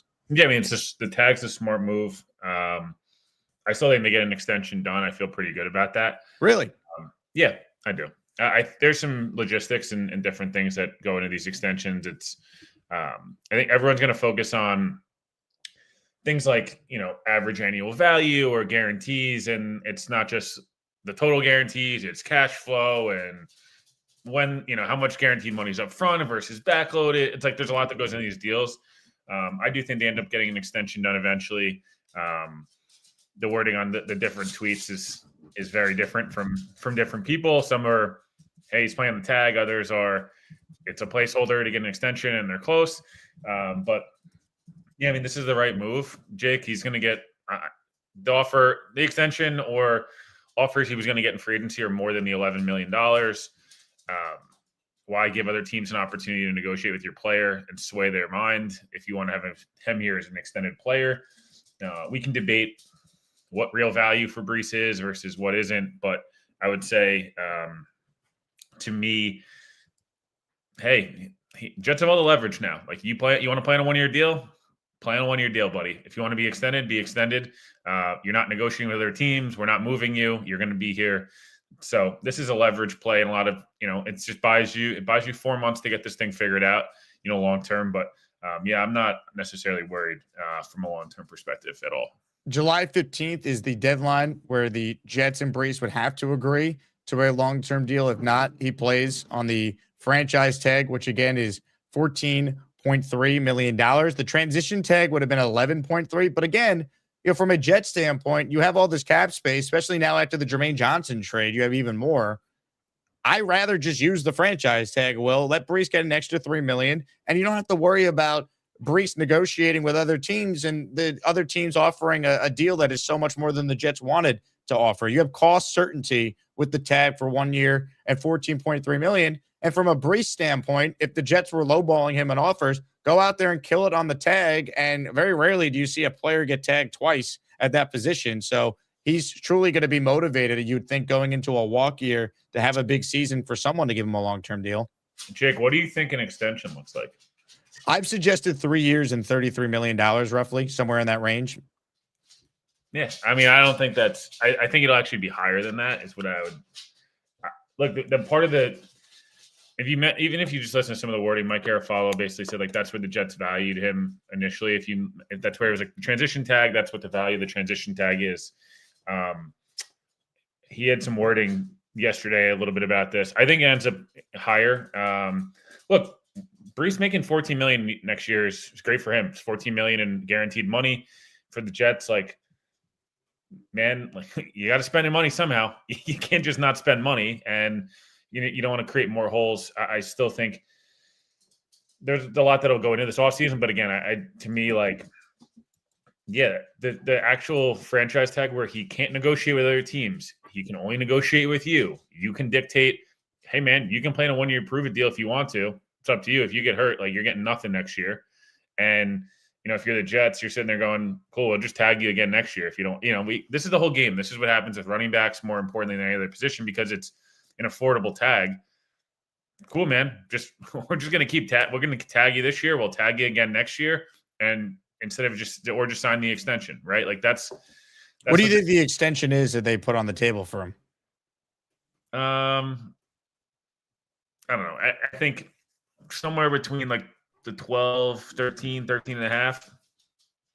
Over probably 2 or 3 years. Yeah. I mean, I think if you're the Jets, you want to essentially sit there and you'd love to be like, hey, we'll just lock in the 2 tags, right? Like that's to some extent, right? And if you're Breece, you want to have, assurances at least over 2 years, right? Because otherwise, again, the Jets will just keep tagging you.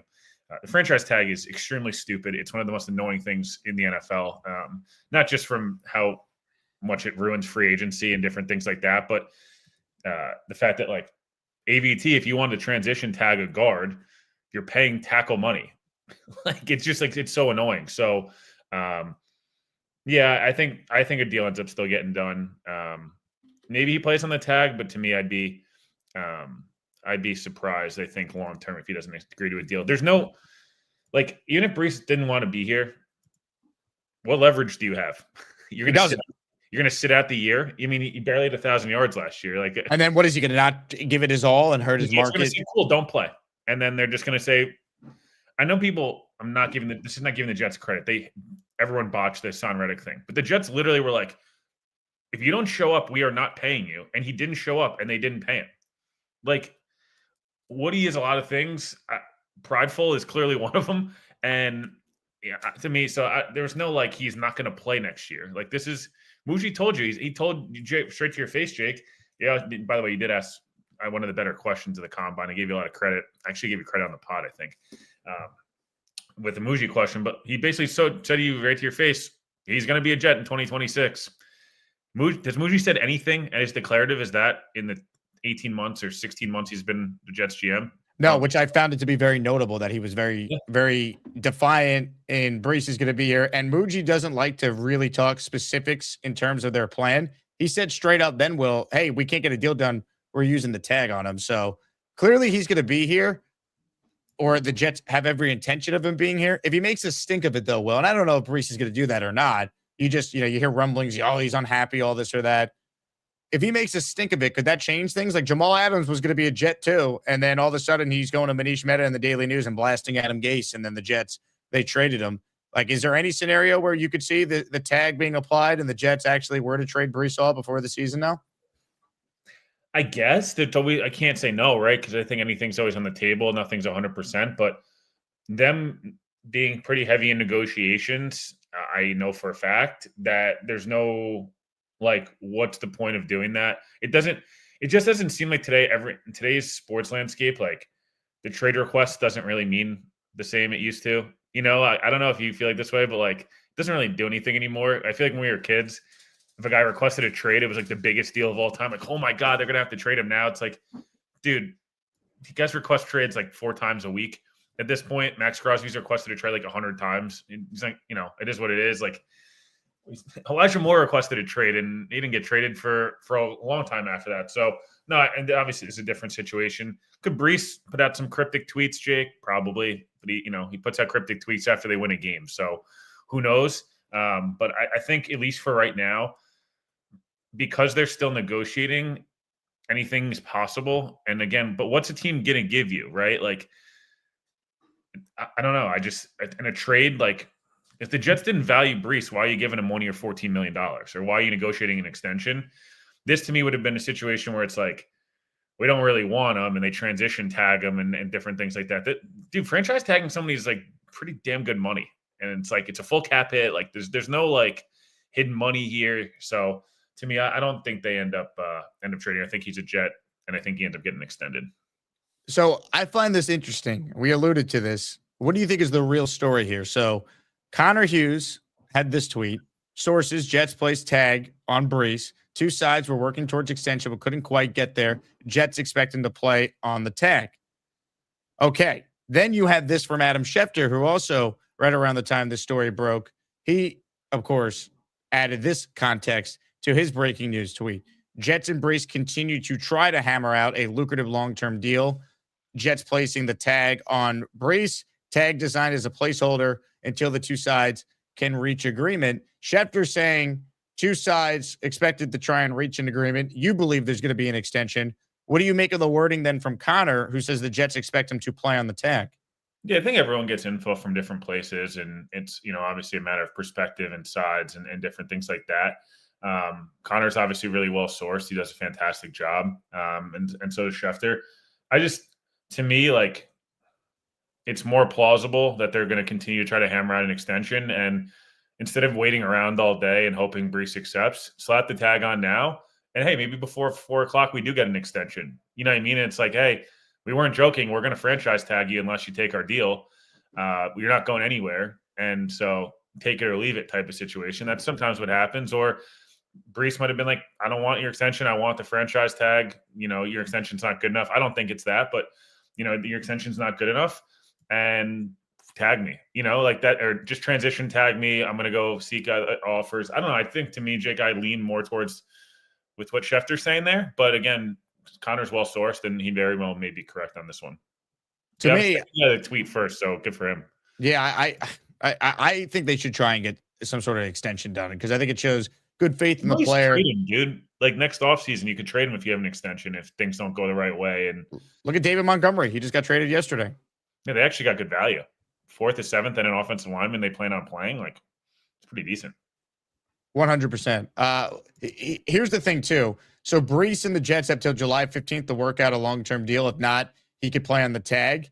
But until he signs the tag, he's under no obligation to show up to any of the off-season workouts. My advice to Breece would be show up anyway, because if you're trying to get a long-term deal, I think it does matter to the powers that be to see you at the offseason workout when the entire offensive coaching staff is brand new. Frank Reich, I think, would vouch for Breece if Breece shows up and it puts forth the effort and the type of commitment you want from a guy if you're going to commit beyond just 1 year on the tag too. So I don't know if anyone in Breece Hall's camp is listening out there. Maybe he's upset he couldn't hammer out a long-term deal, but I think his best chance of getting a deal that is greater than just the $14 million he has guaranteed coming his way this year is to show up to the offseason workout stuff, given the fact that Jets have a brand new coaching staff on that side of the ball.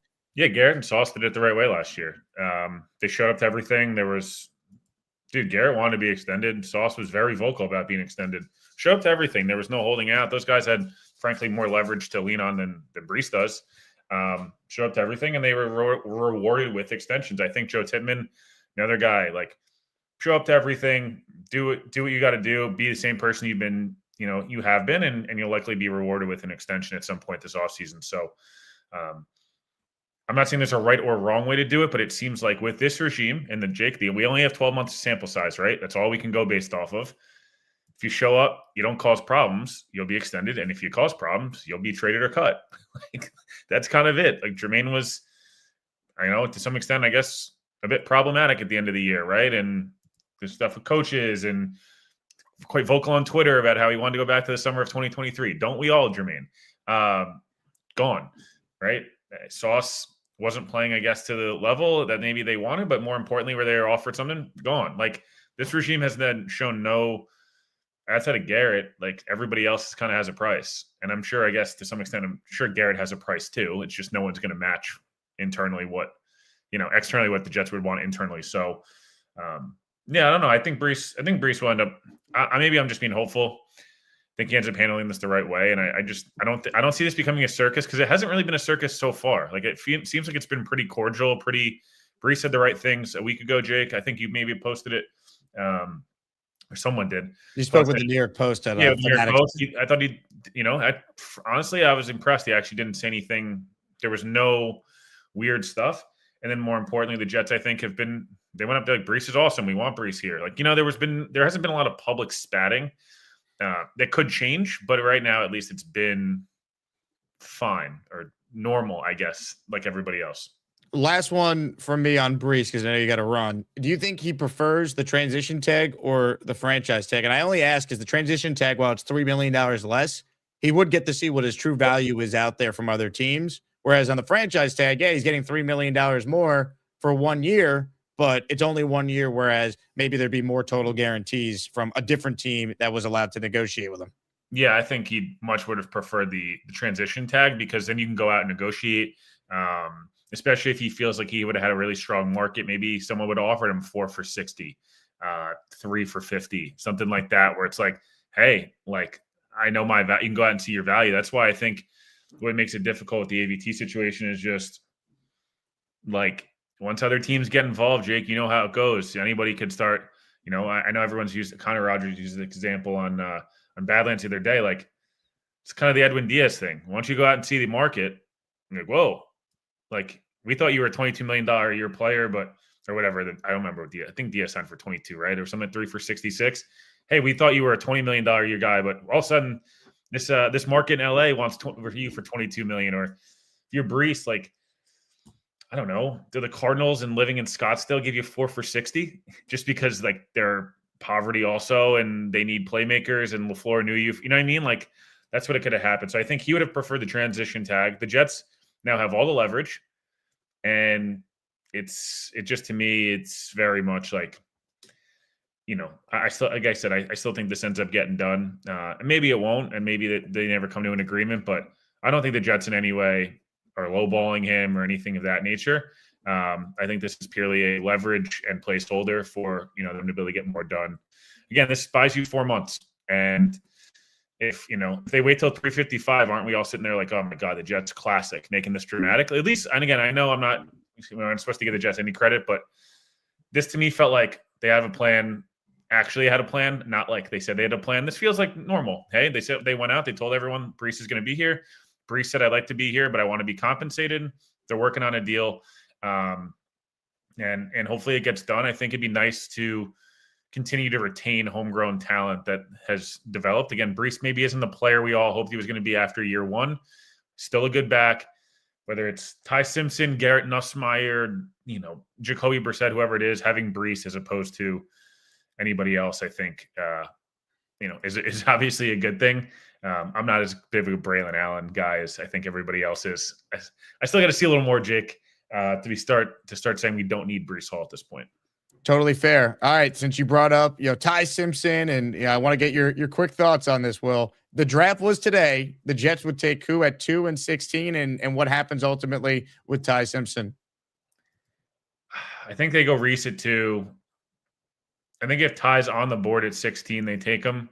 I think if he's not on the board, which is seemingly increasingly more likely, he will not be there. But I guess if he's there, they take him. If not, and Mekhi Lemon's there, Tate or Tyson, Caleb Downs seems like might be getting there at this point. I think one of those guys could go, early on, and then they address more needs in round 2. But yeah, I think there's a good chance Ty could be a Jet. They're not going to take him at 2, but if they're able to add some stuff in the veteran market and you feel better about the quarterback situation, we'll see. But again, McShay seems to think he's going in the top 13. Jeremiah seems to think he's going in the top 20. Like, which team though? If not the Jets, Miami, the Rams. I don't think it'd be the Rams at 13. I think the Rams would take him at 29. I think the Browns have those multiple first-round picks. Maybe they look to move back and then, move back to 12, 13, somewhere in that range. Arizona, like, if Arizona doesn't get Malik Willis, they're going to really run Jimmy G out there for 17 weeks. Like, that's a one-and-done firing, written all over it. Yep. He mentioned Minnesota. it seems like every quarterback and their mother has been connected to Minnesota. So I guess take that with a grain of salt. But yeah, look, the Jets, I think the ideal situation, Jake, in my opinion, and again, not everyone's going to agree with this, especially Yo Holmes 273 has been cooking me. But 2, they take Reese, Bailey, Styles, whoever you like it to. 16, they grab one of the receivers, or, again, if Downs or someone falls, that'd be great, obviously. But let's say they take Lemon. That's going to be the consensus, Reese, Lemon, and then they trade back up from 33 or 44. And they now have that additional 4th-round pick. Maybe they move one of the 4s and a future 4, and they move up and they get, Ty Simpson at 27. At least you can sit there and say, hey, our quarterback room's Brissett, Simpson, and Andy Dalton. We got 2 veterans. We have a floor. We don't have to rush Ty, but hopefully Ty just beats these guys out in training camp, and we have a stopgap option. We've at least addressed receiver for the next quarterback or Ty, whoever it is. We've addressed edge. We've added, we bring Breece Hall back. We added a guard. Like, that's probably the ideal scenario. The Giants did a lot of things right last year with that. They did a lot of bad things in free agency and keeping their dog shit coach and dog shit GM. But like the way they approached the Dart thing, veteran, bridge, and addressing the other positions first and moving back up in round 1 was the right move. 100%. Will, appreciate you hopping on, giving us some instant reaction. Breece Hall tagged by the Jets, and the offseason will really get underway. No one has to burn the jersey yet. We still got one. Still got a Breece Hall jersey. My Jermaine Johnson jersey, on the other hand, that one, unfortunately. Who will be wearing 11 this year? Ty Simpson. Ooh. Honestly, like Arvell Reese. We just gotta. Arvell Reese in 11 would be kind of cool. Be like Micah. Yeah, we gotta. If they draft Sonny Styles, we gotta make sure the number looks good. You gotta have them, dude. The more and more I think about it, I just maybe just take Sonny Styles at 2. I think he's in the conversation. Yeah, I don't know, man. His player comps that he's been getting from the draft community, he's like, oh, he's Luke Kuechly or Brian Urlacher. It's like, well, those guys are pretty good. Would take those. We have Alex Anzalone coming on board, though. Are you sure? Yeah, Jake, funny story. I'll sign off with this one. I was writing a text and wrote Alex Anal Zone instead of Alex Anzalone, and it's safe to say they will not be signing one of those 2 guys. You choose which one. Yeah, I've seen Anzalone. I haven't watched any tape on Anal Zone, but I'll get to that today. The Anal Zone 69 jersey in MetLife next year for Alex Anzalone will be a popular one. We have to auction that off for the ASMANIACs. That'll be a great raffle prize. Love it. Will, appreciate you hopping on, man. Thanks so much. All right, see you, man. Will Parkinson, Turn on the Jets podcast, part of the Badlands Network, is our guest. Again, I'm going to get to your calls. We're raffling away a Joe Klecko signed jersey on our show today. The beginning of the stream, Matt O'Leary joined. We were discussing Breece Hall, and then I was not expecting to get the actual news of the Jets using the tag on Breece this early in the day. But since we have it, we'll stay live and react to the news that the Jets and Breece Hall were unable to come to terms on a long-term deal at this point. But the tag is a placeholder, and they now will have until July 15th to work out a deal. There's a couple things going on here, right? If the Jets want to get a deal done, Breece Hall also gets a pay raise than he would if he's on the transition tag. And I think Will made a really good point, right? Do you want Breece Hall getting a chance to talk with other teams and then be thinking about, man, the freaking Jets they matched the offer. I should be on the Chiefs right now. I should be on the Ravens right now. Because if those teams were in on Breece and they made Breece an offer he accepted and then the Jets matched it, you don't think Breece would harbor some resentment that the Jets didn't want to negotiate with him? Another team had to do the hard work and then the Jets matched it? Just human nature, I think if the Jets got off to a terrible start, Breece would be thinking, man, I should be in Kansas City right now. So I think they made the right move. This was my point from the beginning, why I preferred the franchise tag to the transition tag. The franchise tag, he's yours. No one's going to give up 2 first-round picks to sign Breece Hall away from you. That's the cost if a team were to sign Breece. So Breece is going to be a Jet unless they trade him. And that's what I brought up to Will there. Unless Breece goes full Jamal Adams now, he's so unhappy with the tag because he wants a long-term deal that he makes a stink of it and forces the Jets' hand. He's going to play on the tag. I hope they can get a deal done. You know, when I brought up 3 years, 33 million, Will said, I think that's fair, but it sounds like it could be even more than that. I mean, look, Breece, for all his talent, he's had 1 year where he's been over 1,000 yards. It's not all his fault. We're watching the games, but he's a tough contract to truly negotiate.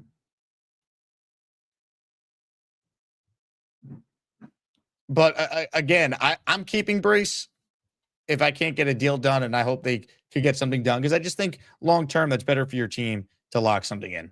Comments, questions, super chats. We'll cut the line. Speaking of great running backs, our top prize in the raffle on Friday is a Curtis Martin signed jersey, a Darrelle Revis signed helmet, and a Chad Pennington signed helmet. Plus, I added this prize yesterday on the show this week. It's a framed Super Bowl III ticket display. Again, it comes framed when I send it to you. Let's get to your super chats and, of course, get to your calls as the Jets have tagged Breece Hall. Peter Castro says, no coach or QB, scary. Well, we'll see about quarterback, what their plan is. And look, Glenn's got to prove a lot. We all understand that. But the Jets are a better football team with Breece Hall than without him. That's how I look at it. Let's get to your calls now, shall we? How we feeling on the Breece news? Big fella, first up this segment. When he's home, his bell is on the bed. That's what feels good. On the road, his bell is on the bed. In a dirty hotel room. He calls the show, his bell is on the bed. He's just more comfortable. He got a beard, loves the Jets, super chats. Where's a big fella, sleeps alone. There's no room on his bed. Where's a big fella? Hey man, what's up? Big fella, you got a haircut? Yeah, a couple days ago. Yeah, thanks. I'm happy with the Breece Hall thing. I really am. It closes up a hole that potentially we could have had. Will poo-pooing like a 1,000-yard barely for Breece with horrible quarterback play. It's he had some of the worst quarterback play I've ever seen, and for him to get 1,000 yards, I think is pretty impressive, to be honest. And I think Breece is a good back. I think he's a really good back. And if we get a quarterback that can actually pass the ball down the field, I think he's going to go well over 1,000 yards, to be honest. I think this is a damn good move. He's not old. He's 24 years old, so I think this is a big win for us. I really do. I think there's a lot of untapped potential still with Breece. Again, last year's offense was a disgrace. I mean, Garrett Wilson led them in receiving yards. He didn't play after mid-October.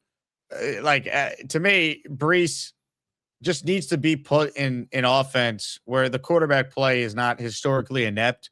And I think he's shown you he could be a really productive player as an all-purpose back. Because what he gives you as a receiver, just don't sign him and go sign Kenneth Walker. Well, first off, Kenneth Walker would not come to the Jets, I don't think. And right. Two, Kenneth Walker gives you nothing as a receiver. Like Breece gives you a lot in that department. And hopefully Frank Reich in his play calling can really tap into that. 100%. And I mean, Kenneth Walker, he can't catch. I had him on my fantasy team. He could not catch. He could run well, but he couldn't catch. I want to thank Gator for making that the end of Bonesy's video, because that selling shoes to a fat dumpster fire, I never thought I would hear in my life. And I was having a rough morning, and that thing really cheered me up. So I really appreciate that, man. I never thought I'd hear those lyrics in my life, bro. Gator is something else. Also, I want to endorse Johnny Boy for the tournament, because Johnny Boy is my boy. We've had family dinners together in Virginia Beach. He's a great dude, and he's my boy. So he helped me with the video last night. Not last night, last year. And he's my boy. So I'm endorsing Johnny Boy. Go Jets, go Breece. Let's stop the moping shit. Let's get 1,200 yards next year. Let's get, as many receiving yards as he can. And also one thing about this is, if he were to go to another team, he's not going to have a young, good O-line like he does with us. We have a lot of potential on the O-line. Breece being young, they're going to grow together. I just think this is a really good move, man.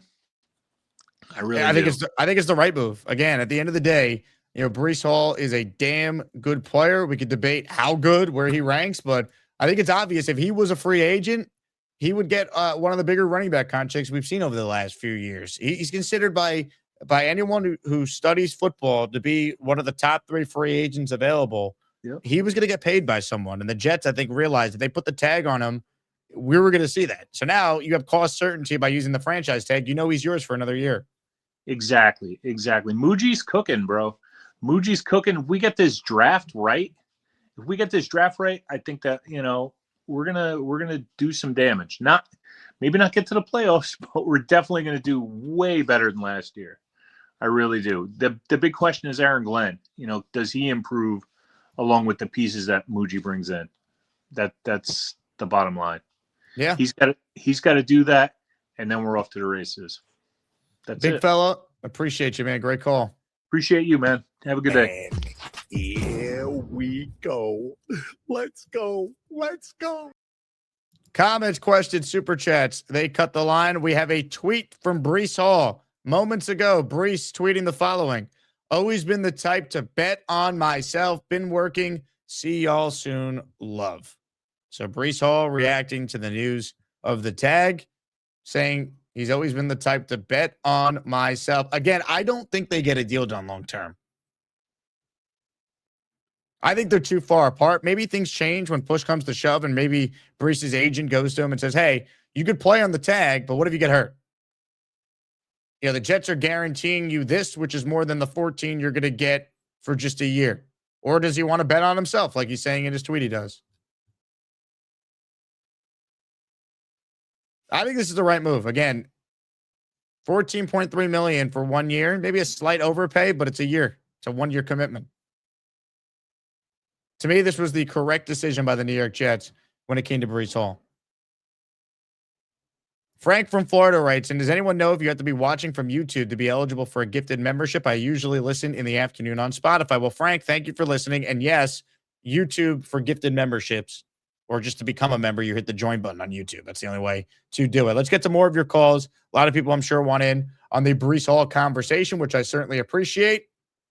More calls right now. Adam is cool,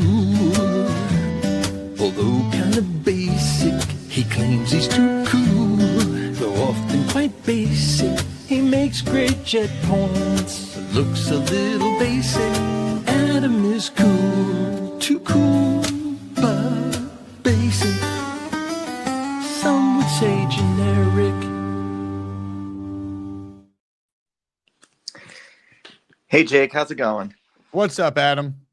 Yeah, good on Muji for the tag. Good on Breece for the tag. He's now a top 5 running back for 26. That's pretty cool. Everybody wins for now, short term, and maybe he can still seek out a trade partner. Now the Jets get a finder's fee, basically, if they want to trade him. Look, you still could trade him on this, but I think their intention is to keep him. I do think they want him to be on the tag for a year and not just trade him if they can't get a deal done by July 15th now. That trade, I will say that tweet was interesting because it said, I bet on myself, but bet on yourself to negotiate an extension, or bet on yourself to just be like, I'm not going to look for another year. So I don't know. We'll see. It's like Breece. I don't know. That's what Breece says on his tweets anyway. So I guess we'll see what happens, but good on Muji. I'm glad we kept him, and he'd be a great, I think he can get another 1,000 yards next year. He certainly has it in him, and our O-line will be 1 year better. Yeah. I mean, look, ultimately, I just think you have to trust that Muji has a real plan for what they're going to be doing at quarterback, because that's bigger than anything we could debate with Breece or any of the other free agents we'll discuss. If they take the swing this year on Simpson, that affects next year potentially, right? Depending on where they do it. They're going all in on Malik Willis. What's that contract look like? That affects next year's plan as well. We have to trust that they have a real plan, that they've considered all the options, and they make a much better decision at quarterback than they did a year ago with Fields, which was an unmitigated disaster. Yeah. Hey, look, if they pick Simpson at 33, would that really bother the fan base? No, but there's a huge difference in doing it at 33 versus doing it at 16. Yeah. Well, if he's at 33, I think I'd take him at 33. I would. Yeah, I think everybody would be happy with that. That's a good risk reward for that level, and we still got another second to utilize. So, yeah, things are looking up. It's a good day in Jets land. Adam, I love the positivity. Well done, sir. Did your hula hoop arrive? No, I think it's coming tomorrow. I saw it on the well. Can't Boy, wait. man, this is going to be something fun because I got some other tricks planned up my sleeve, and props to Jed Hawk. I'm really looking forward to the matchup. Hell yeah, let's go. Fill out your brackets, people. I know we got a bunch of people in here because it's a breaking news show. It turned out to be. I'm posting the bracket link right now. Fill out your ASMANIAC Madness bracket. The field of 68 was announced on Sunday. Fill out your brackets if you want in on the tournament. Ladies and gentlemen, more of your calls right now. Oh, shit. It's Peter Castro. Hey, Hello, Jake. Peter. What the hell's going on? Hey, Can you Peter. hear me? Oh, can I hear you? No. Can you hear me? Good job. Peter? Jake? Yes? Peter? Can you hear me? Good job. Can you hear me? Oh, I hear you. Jake. Peter?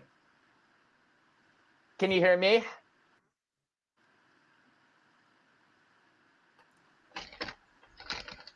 Hey, Jake. Are you having trouble? Are you having trouble with the Jake? thing? Is your Mr. Castro? Is your thing? Are you plugged into anything? Audio, video, everything?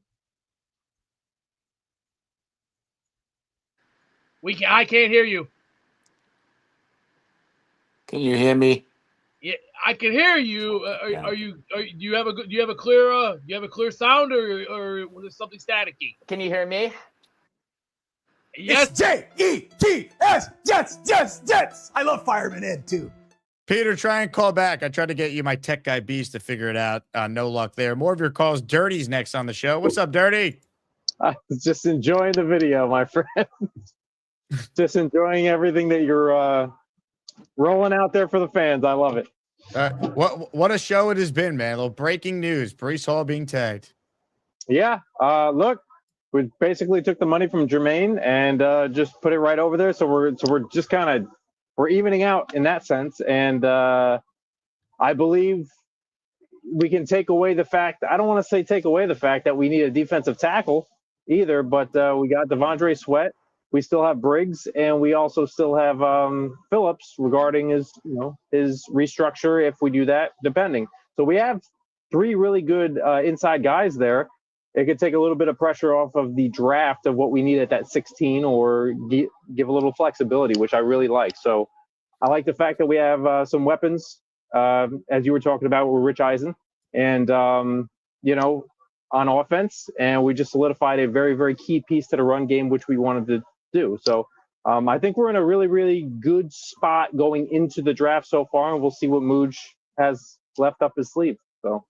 Yeah, good call, Dirty. I think at the end of the day, they have a lot of ways they could approach it, but I think at pick 2, it's still likely going to be one of the edges. I'm not buying Styles as a true option at this point, even though I love the player. I think it's going to end up being Reese, but I think after they lock in either Reese or Bailey at 2, then 16 is wide open depending on how the board breaks.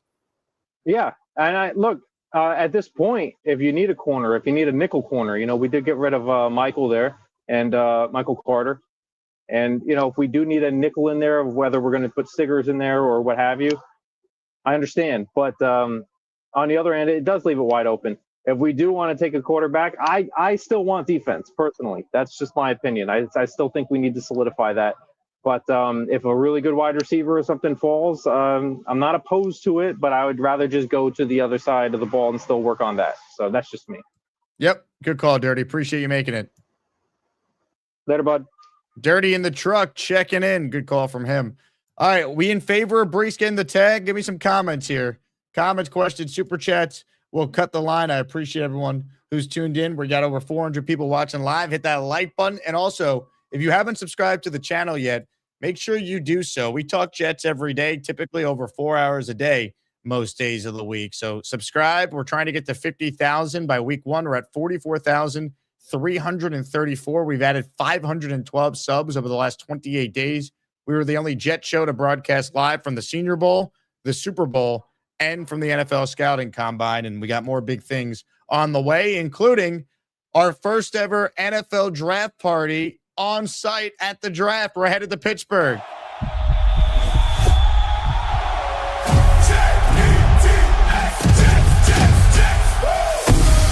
Draft Day 2026 live from Pittsburgh. Jets Nation on the clock. Gang Green take Fat McFadden's day and night draft party hosted by the Jay Gasner Show. Thursday, April 23rd, doors open at noon. Let's go!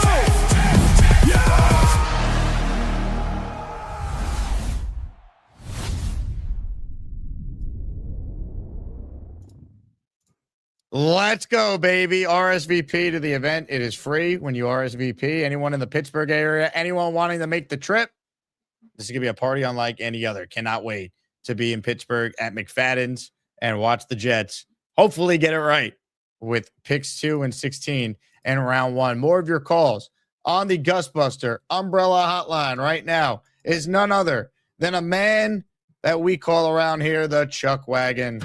Chuck Wagon's always cooking, which it takes. Chuck Wagon's even cooking at the game. Chuck Wagon hates McDonald's, but he's headed home to cook. It's time once again for Chuck Wagon. Hey, Jake. Hello, Mr. Chuck Wagon. Give him 3 years, $48 million with a team option for a 4th year and call it a day. Start with that. Say it again. 3 years and how much money? $48 million. So what is that per year? I didn't do the math. Can you do it quickly? Well, that'd be $16 million a year. That feels like an overpay. I know, but like I said, I think he's a top 10 running back.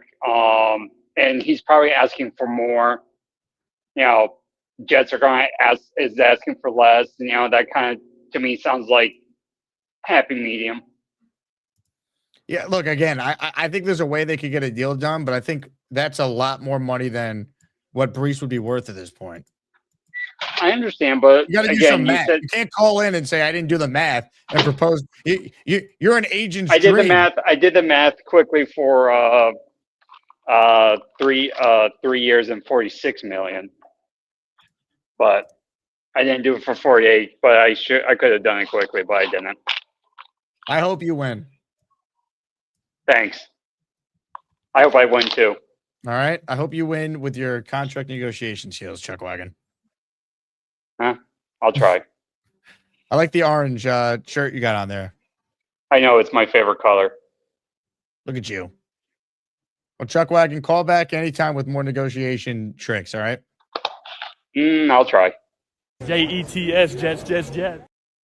Ladies and gentlemen, more of your calls right now. We have not heard from this man since he's been, since he qualified, I should say, for the ASMANIAC Madness tournament. Well, there's a feller they call Charleston Jets Rube, 'cause he calls the show nude, never wears a shirt. And some folks, they don't think he's got pants on either. It's a gosh darn nudist camp. Let's hear it for that Charleston Jets Rube and see if he has any Jets points today. Thank you, Jake. Thank you, committee. Mr. Rube. Appreciate making the tournament. Now I'm going to complain just a little bit. Not really complain, but man, I got a tough matchup. Man survives a stroke, calls in from the hospital. Not to mention it's 2-on-1. This is the only 2-on-1 in the entire tournament. So I've got a couple ideas. A 10 can beat a 7, Charleston, and you've been a memorable caller, man. You're the only one who regularly calls in the nude. That's got to matter. Of all the people, I mean, I like most of the callers, but I would have almost rather have been play it and try to face Gary, because what am I going to say about Peg and Artie? I mean, they're the two of the sweetest people ever. I met them at the Tampa Bay outing. They're great people. So, may the best people win, and I say people because it's two of them, but I've got a couple ideas, so I'm just trying to narrow down what I'm going to go with, because I think I'm going to have to do something a little over the top to beat Peg and Artie. I think they're a tough matchup. So be prepared for something different, because I'm definitely going to try to pull out all the stops, because I think I'm a pretty big underdog, even more so than the 7 and 10 seed implies. But either way, just making the tournament is it's an honor, and I do appreciate it. But I know I haven't called in a whole lot lately. To be honest, I'm surprised I got as high of a 10 seed. Now, if we would have done this in late summer or something, maybe I would have been a little bit higher. But being the fact that I haven't been able to call in a whole lot, I'm just appreciative, and can't wait. But Breece. What Chuckwagon said, that's way too much. I'm thinking more along the lines of like a 3-year $40 million. Kind of somewhere in between both the caps. Now, I just logged on because I'm in a break. I only got a few minutes left, but I saw an update that Schefter said that it looked like they were going to put the franchise tag on him, which is whatever. I think it's like 14 point something million, right? 14.2, 14.5, something like that. I personally think, I don't know if Breece will go for it, but I think somewhere in between the two. So the 3-year $40 million is like 13.33 million. That's almost square in the middle of the transition tag and franchise tag. I think that would be a fair number. But yeah. And then, I was all about going offense, and I still want to go offense. But man, how sweet would that be if we took Reese at 2 and then traded back up and got Sonny Styles? Get the Ohio. Again, I love it. I just want to know what I'm trading up, because I think Sonny Styles could go in the top 5. Like, you're gonna have to give up a lot to get up from 16 all the way to 5. Well, I'm thinking probably the 16, the 44, and maybe one of our 175 or 178. Yeah, I would do it if it's just 16 and 44. I think it costs more than that, though. I think you're talking 16 and 33 if you're trying to get into the top 5. If it's going to take the 33, I don't want to do that, because not only is the 33 a great pick, because it's basically outside of the 5th-year option, you could almost consider it a first-round pick. Yep. But it's the whole idea of you have all these GMs and coaches that are going to be sleeping on it and, dreaming about that player that they think shouldn't have dropped. And I personally think we can get a hell of a trade offer for that 33, and I'm all about that. We have tons of holes. If we can trade out the 33 and maybe get a pick 4, 5, 6 picks later, and then maybe add back our 3rd-round pick that we wasted on Reddick, I think that would be the way to go. Totally fair. Rube, great call. I'm glad you called in during your break here. Good luck in the tournament. All right. Thanks, brother. Charleston Jets Rube checking in. The Jets and Breece Hall unable to come to terms on a long-term deal. Jets placing the franchise tag on Breece. If you missed it, Breece put out a tweet saying, "I've always been the type to bet on myself. Been working. See y'all soon. Love." So Breece Hall's first public comments since the tag has been placed. Super chat from Frank P says, "Jake, put these in for RBW." That's Robin Boy Wonders. Well, Robin, you're in the raffle now for 5, courtesy of Frank P. Jets, Jets. All right, let's get back to your calls. I'm somewhat confident that our guy Peter Castro has figured out what went wrong during his first call, and we're going to be able to properly hear him, see him, and he will be able to respond to us this time. Ladies and gentlemen, back to Castro we go. The biggest mistake they made is not firing this whole crew of shitheads before the season started. The coaches can't make decisions. They don't correct anything. This is a joke. And I jinxed it, because as I played that, Castro dropped off. In the meantime, let's go to a man who's in another country halfway across the globe and usually has great connections. Jason in Jerusalem. Hello, Jason. Hey, Jake. Happy Purim. Happy Purim. And outside the shelter. No inside shelter calls yet. Thank God. Everything safe for you over there? Yeah, had 3 calls to the shelter today so far. 3? Wow. Yeah. A lot more in other places, but Jerusalem's been relatively quiet. 3 means quiet for us, thank God. Plus, they allowed me to sleep, which is very grateful for. So thank you, Iran. Well, stay safe, man. Keep us updated. You're right. You think that there's even a chance that Hall signs, or he's going to pull a Le'Veon, like Lev did with Pittsburgh? No, I think he signs the tag. Will thinks the Jets are still going to get a long-term deal done. I'd be a little surprised. I hope he's right. There's mixed wording on what the deal is, right? Schefter said the two sides are going to work out a deal, or this is a placeholder. And then Connor Hughes said that the Jets expect him to play on the tag. So I don't know what the real story is. I do think Breece will sign the tag, though. I don't think he's going to pull the Le'Veon Bell and sit out a year. I mean, if you don't trust the team and you think it's going to decrease your value, it's not a bad investment to have a solid running back who sat out a year to heal up. I mean, the line is good, but as of now, they have no passing. I mean, what's the rush for him to sign it?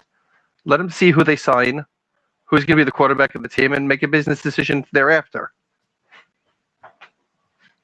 Agreed. I think he's a player you want on the team for another year, and then you can figure it out after if you can't get a long-term deal done. Because why let him walk if it's clear other teams are going to pounce on him right away? Like, you also then need to replace him. And who are you paying that you couldn't afford to keep him? It's not like you're choosing Breece for someone else. Anyone you want on your team, you could keep. No, I agree with you 100%. But I mean, at the end of the day, they tagged John Abraham, and they at least got a first-round pick out of him, even though he was a valuable member for the team, because he didn't want to sign the long-term deal with New York, and they were able to get something for him. I mean, if he signs for 1 year, you're not going to re-tag him next year. That's just going to be ridiculously expensive for a second tag for a running back. That's a 1 year fact that placeholder. Yeah, right. This is 1 year, and if they don't get a deal done, he won't be on the Jets next year. Or if the Jets stink this year and they didn't get a deal done, we're going to hear rumors of them trading him at the deadline again. That's the other thing with this. Like, if you didn't trade him this past year, all of a sudden, well, now you might trade him this go around because you know you're not going to use the tag back-to-back years. But I also think that the tag means that any thought them drafting Love out of Notre Dame is not going to happen, even if he falls to 16. At 16, I think they take him. He's not going to be there at 16, though. Well, I don't think he'll be there, but drafts have a funny ways of happening. Yep. Who do you see them possibly trading up to be a third first-rounder? I don't think they would. I think maybe Simpson if they want to get the fifth-year option on him, but that's about it. You don't see like a Boston out of Washington? If he falls down to, let's say, 27, 28? I don't think so. Just let the board fall to them. Old school. Yeah, again, they have so many needs. It's a good wide receiver class. Why am I trading back into round one? I'll just stay at 33. If there's somebody that you think is significantly better. Yeah, but I think they trade back more likely than they trade up.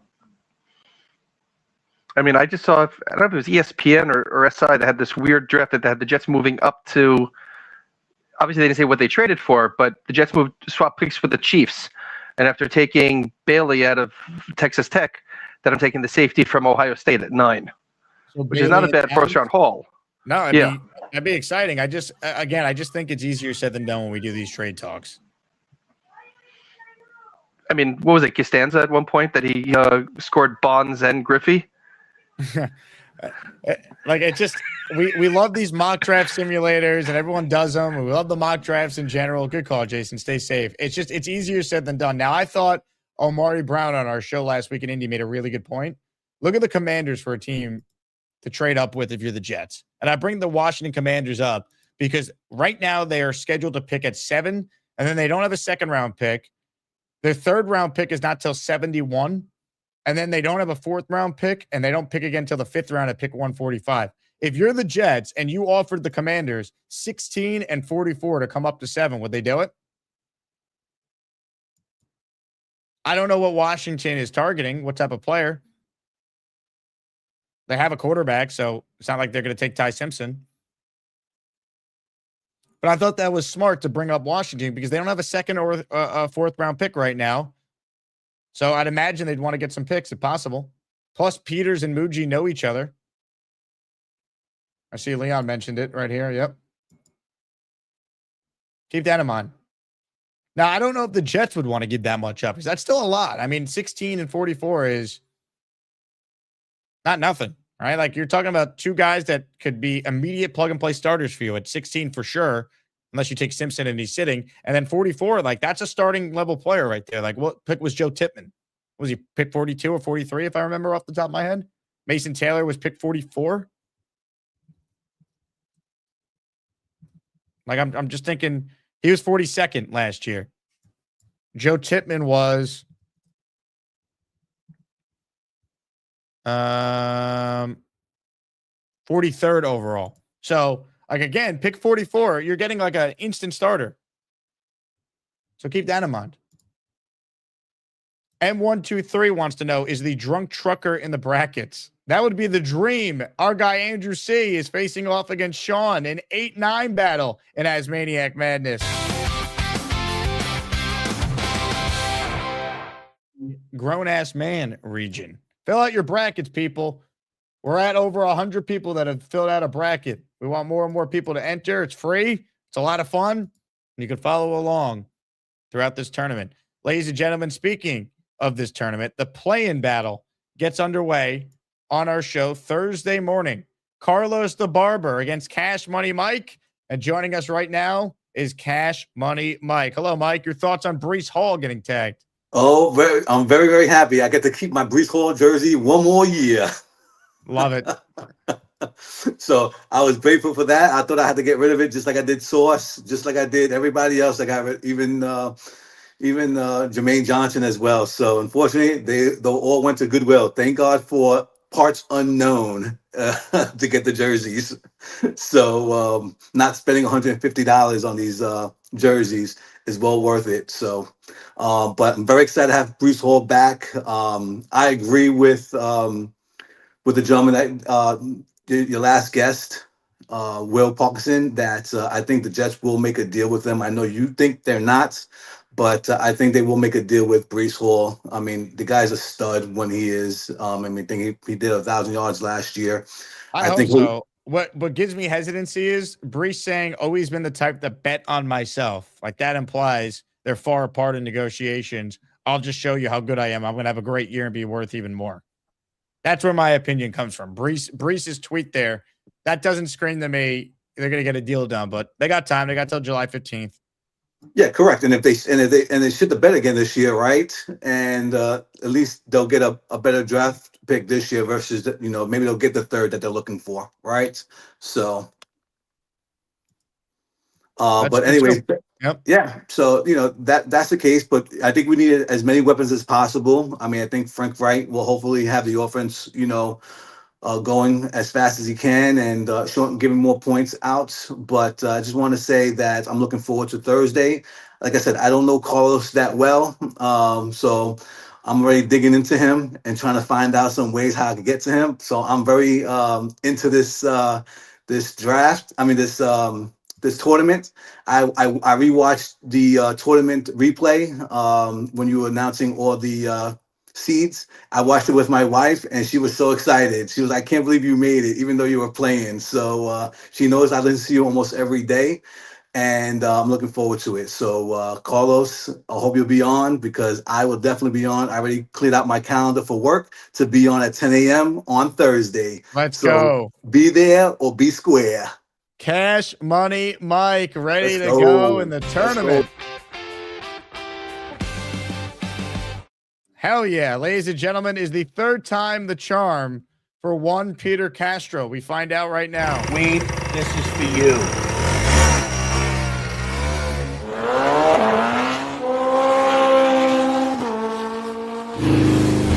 Oh, shit. Can you hear me, Jake? Yes, Peter, yes. I'm in the pool. I'm in the pool.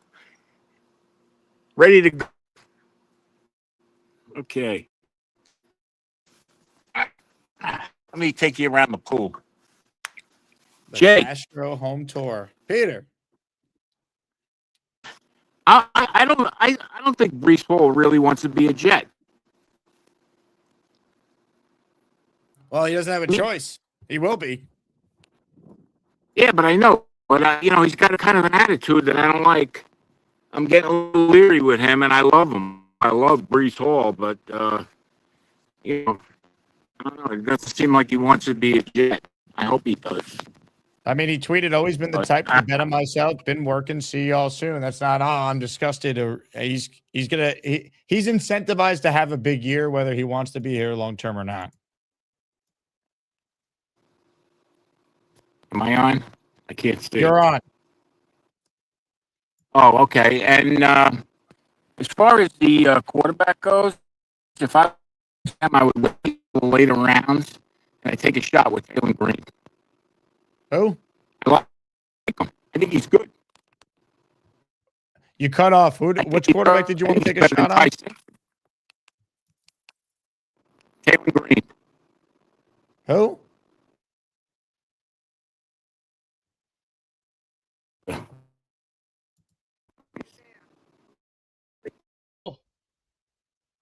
Peter, you okay? Can we hear you? Peter, we can't hear you. Jake, can you get a signal on him? Ooh, that's a little staggity. It's static. Cut the commercial. Cut the commercial. Cut the commercial. Fucking diarrhea. Cha cha cha. Ugh. Peter, you got it dude, it's static.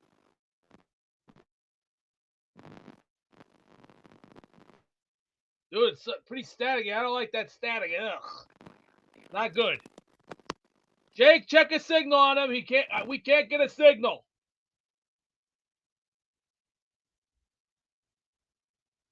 And what am I doing? I'm trying to keep myself entertained for the meet. Well, Peter, can we hear you? Peter, can we hear you? Jake, we ain't getting a signal on Peter. His connection went down. Don't let go of the rope. What rope are you talking about? This whole team looks like it's shot to shit. Who the hell do you think you are? I am. All right. Well, Peter Castro and his internet in the pool seemingly cramped out. Tough one. Super chats. Cut the line. Robin Boy Wonder says Reese or Bailey at 2, Levin at 16. Let's see what's up at 33. Are you asking me would I take Reese or Bailey at 2? I would take Reese right now. And Levin at 16, I would love that. Yes, I'd run the pick in. Good job. I'd say good job, Muji. Good job. But ultimately, Breece Hall is remaining a Jet. And courtesy of Joe Blowett, here are some Breece Hall highlights from this past season. Again, Breece had the worst quarterback situation in the league this past year. I think he's a good player. I don't think he's great. I think the player we thought Breece could eventually become when he was dominating his rookie year, I don't think he's going to be as good as we once thought, but we don't need to pretend like he's not a good player. Again, he's the first Jet running back to go over 1,000 yards since Chris Ivory a decade ago. The Jets just don't have that many Breece Halls. So I think this is the right move. And again, you got to tell me where you're finding a better option than Breece. Now, Kenneth Walker's going to hit free agency. The Seahawks aren't using the tag on him, but Kenneth Walker can't do what Breece just did in that play there. He can't catch. Breece needs to be utilized more like how McCaffrey is utilized by the Niners. I hope Frank Reich can do that. Because that's the Jets' best chance of success. He's got to be used more like how they used him on this play here, where he's the design number one option on a play. Because that's how Breece could be used at his best. And we've said this for years. Hackett sucked at it. Engstrand didn't do a good enough job at it. And the quarterback situation last year was even worse. Like, Breece gives you something that other guys don't. And he obviously threw a touchdown pass last year, too. I wonder if Joe Blewett included that in the montage here as we've reached the Bengal game.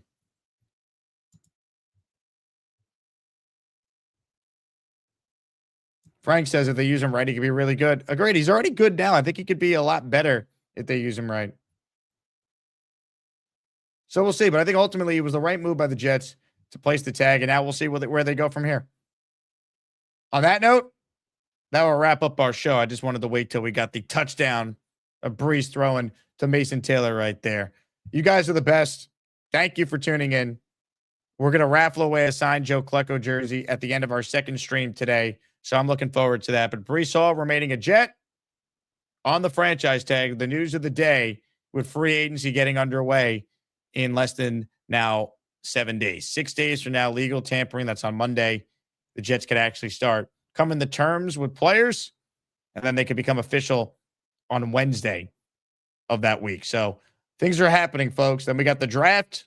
A lot of Jets news to discuss and to dissect. Looking forward to doing that with all of you throughout the season. Please hit the like button if you haven't. Make sure you are a subscriber to this channel. You won't find more Jets content than what you get on this channel. We're at 44,334 subs. So big thank you to the best fans in all of sports for making it possible. You guys are the best. We'll talk to you soon. JETS, always Jets, Jets, Jets. Talk to you this afternoon for our second live show. I hug him every day. I hug him every day. Now that was a great show. We'll catch all you fans later this afternoon, around 4:30 this afternoon, Eastern Time. Until then, we will see you later. Fucking diarrhea, cha-cha-cha.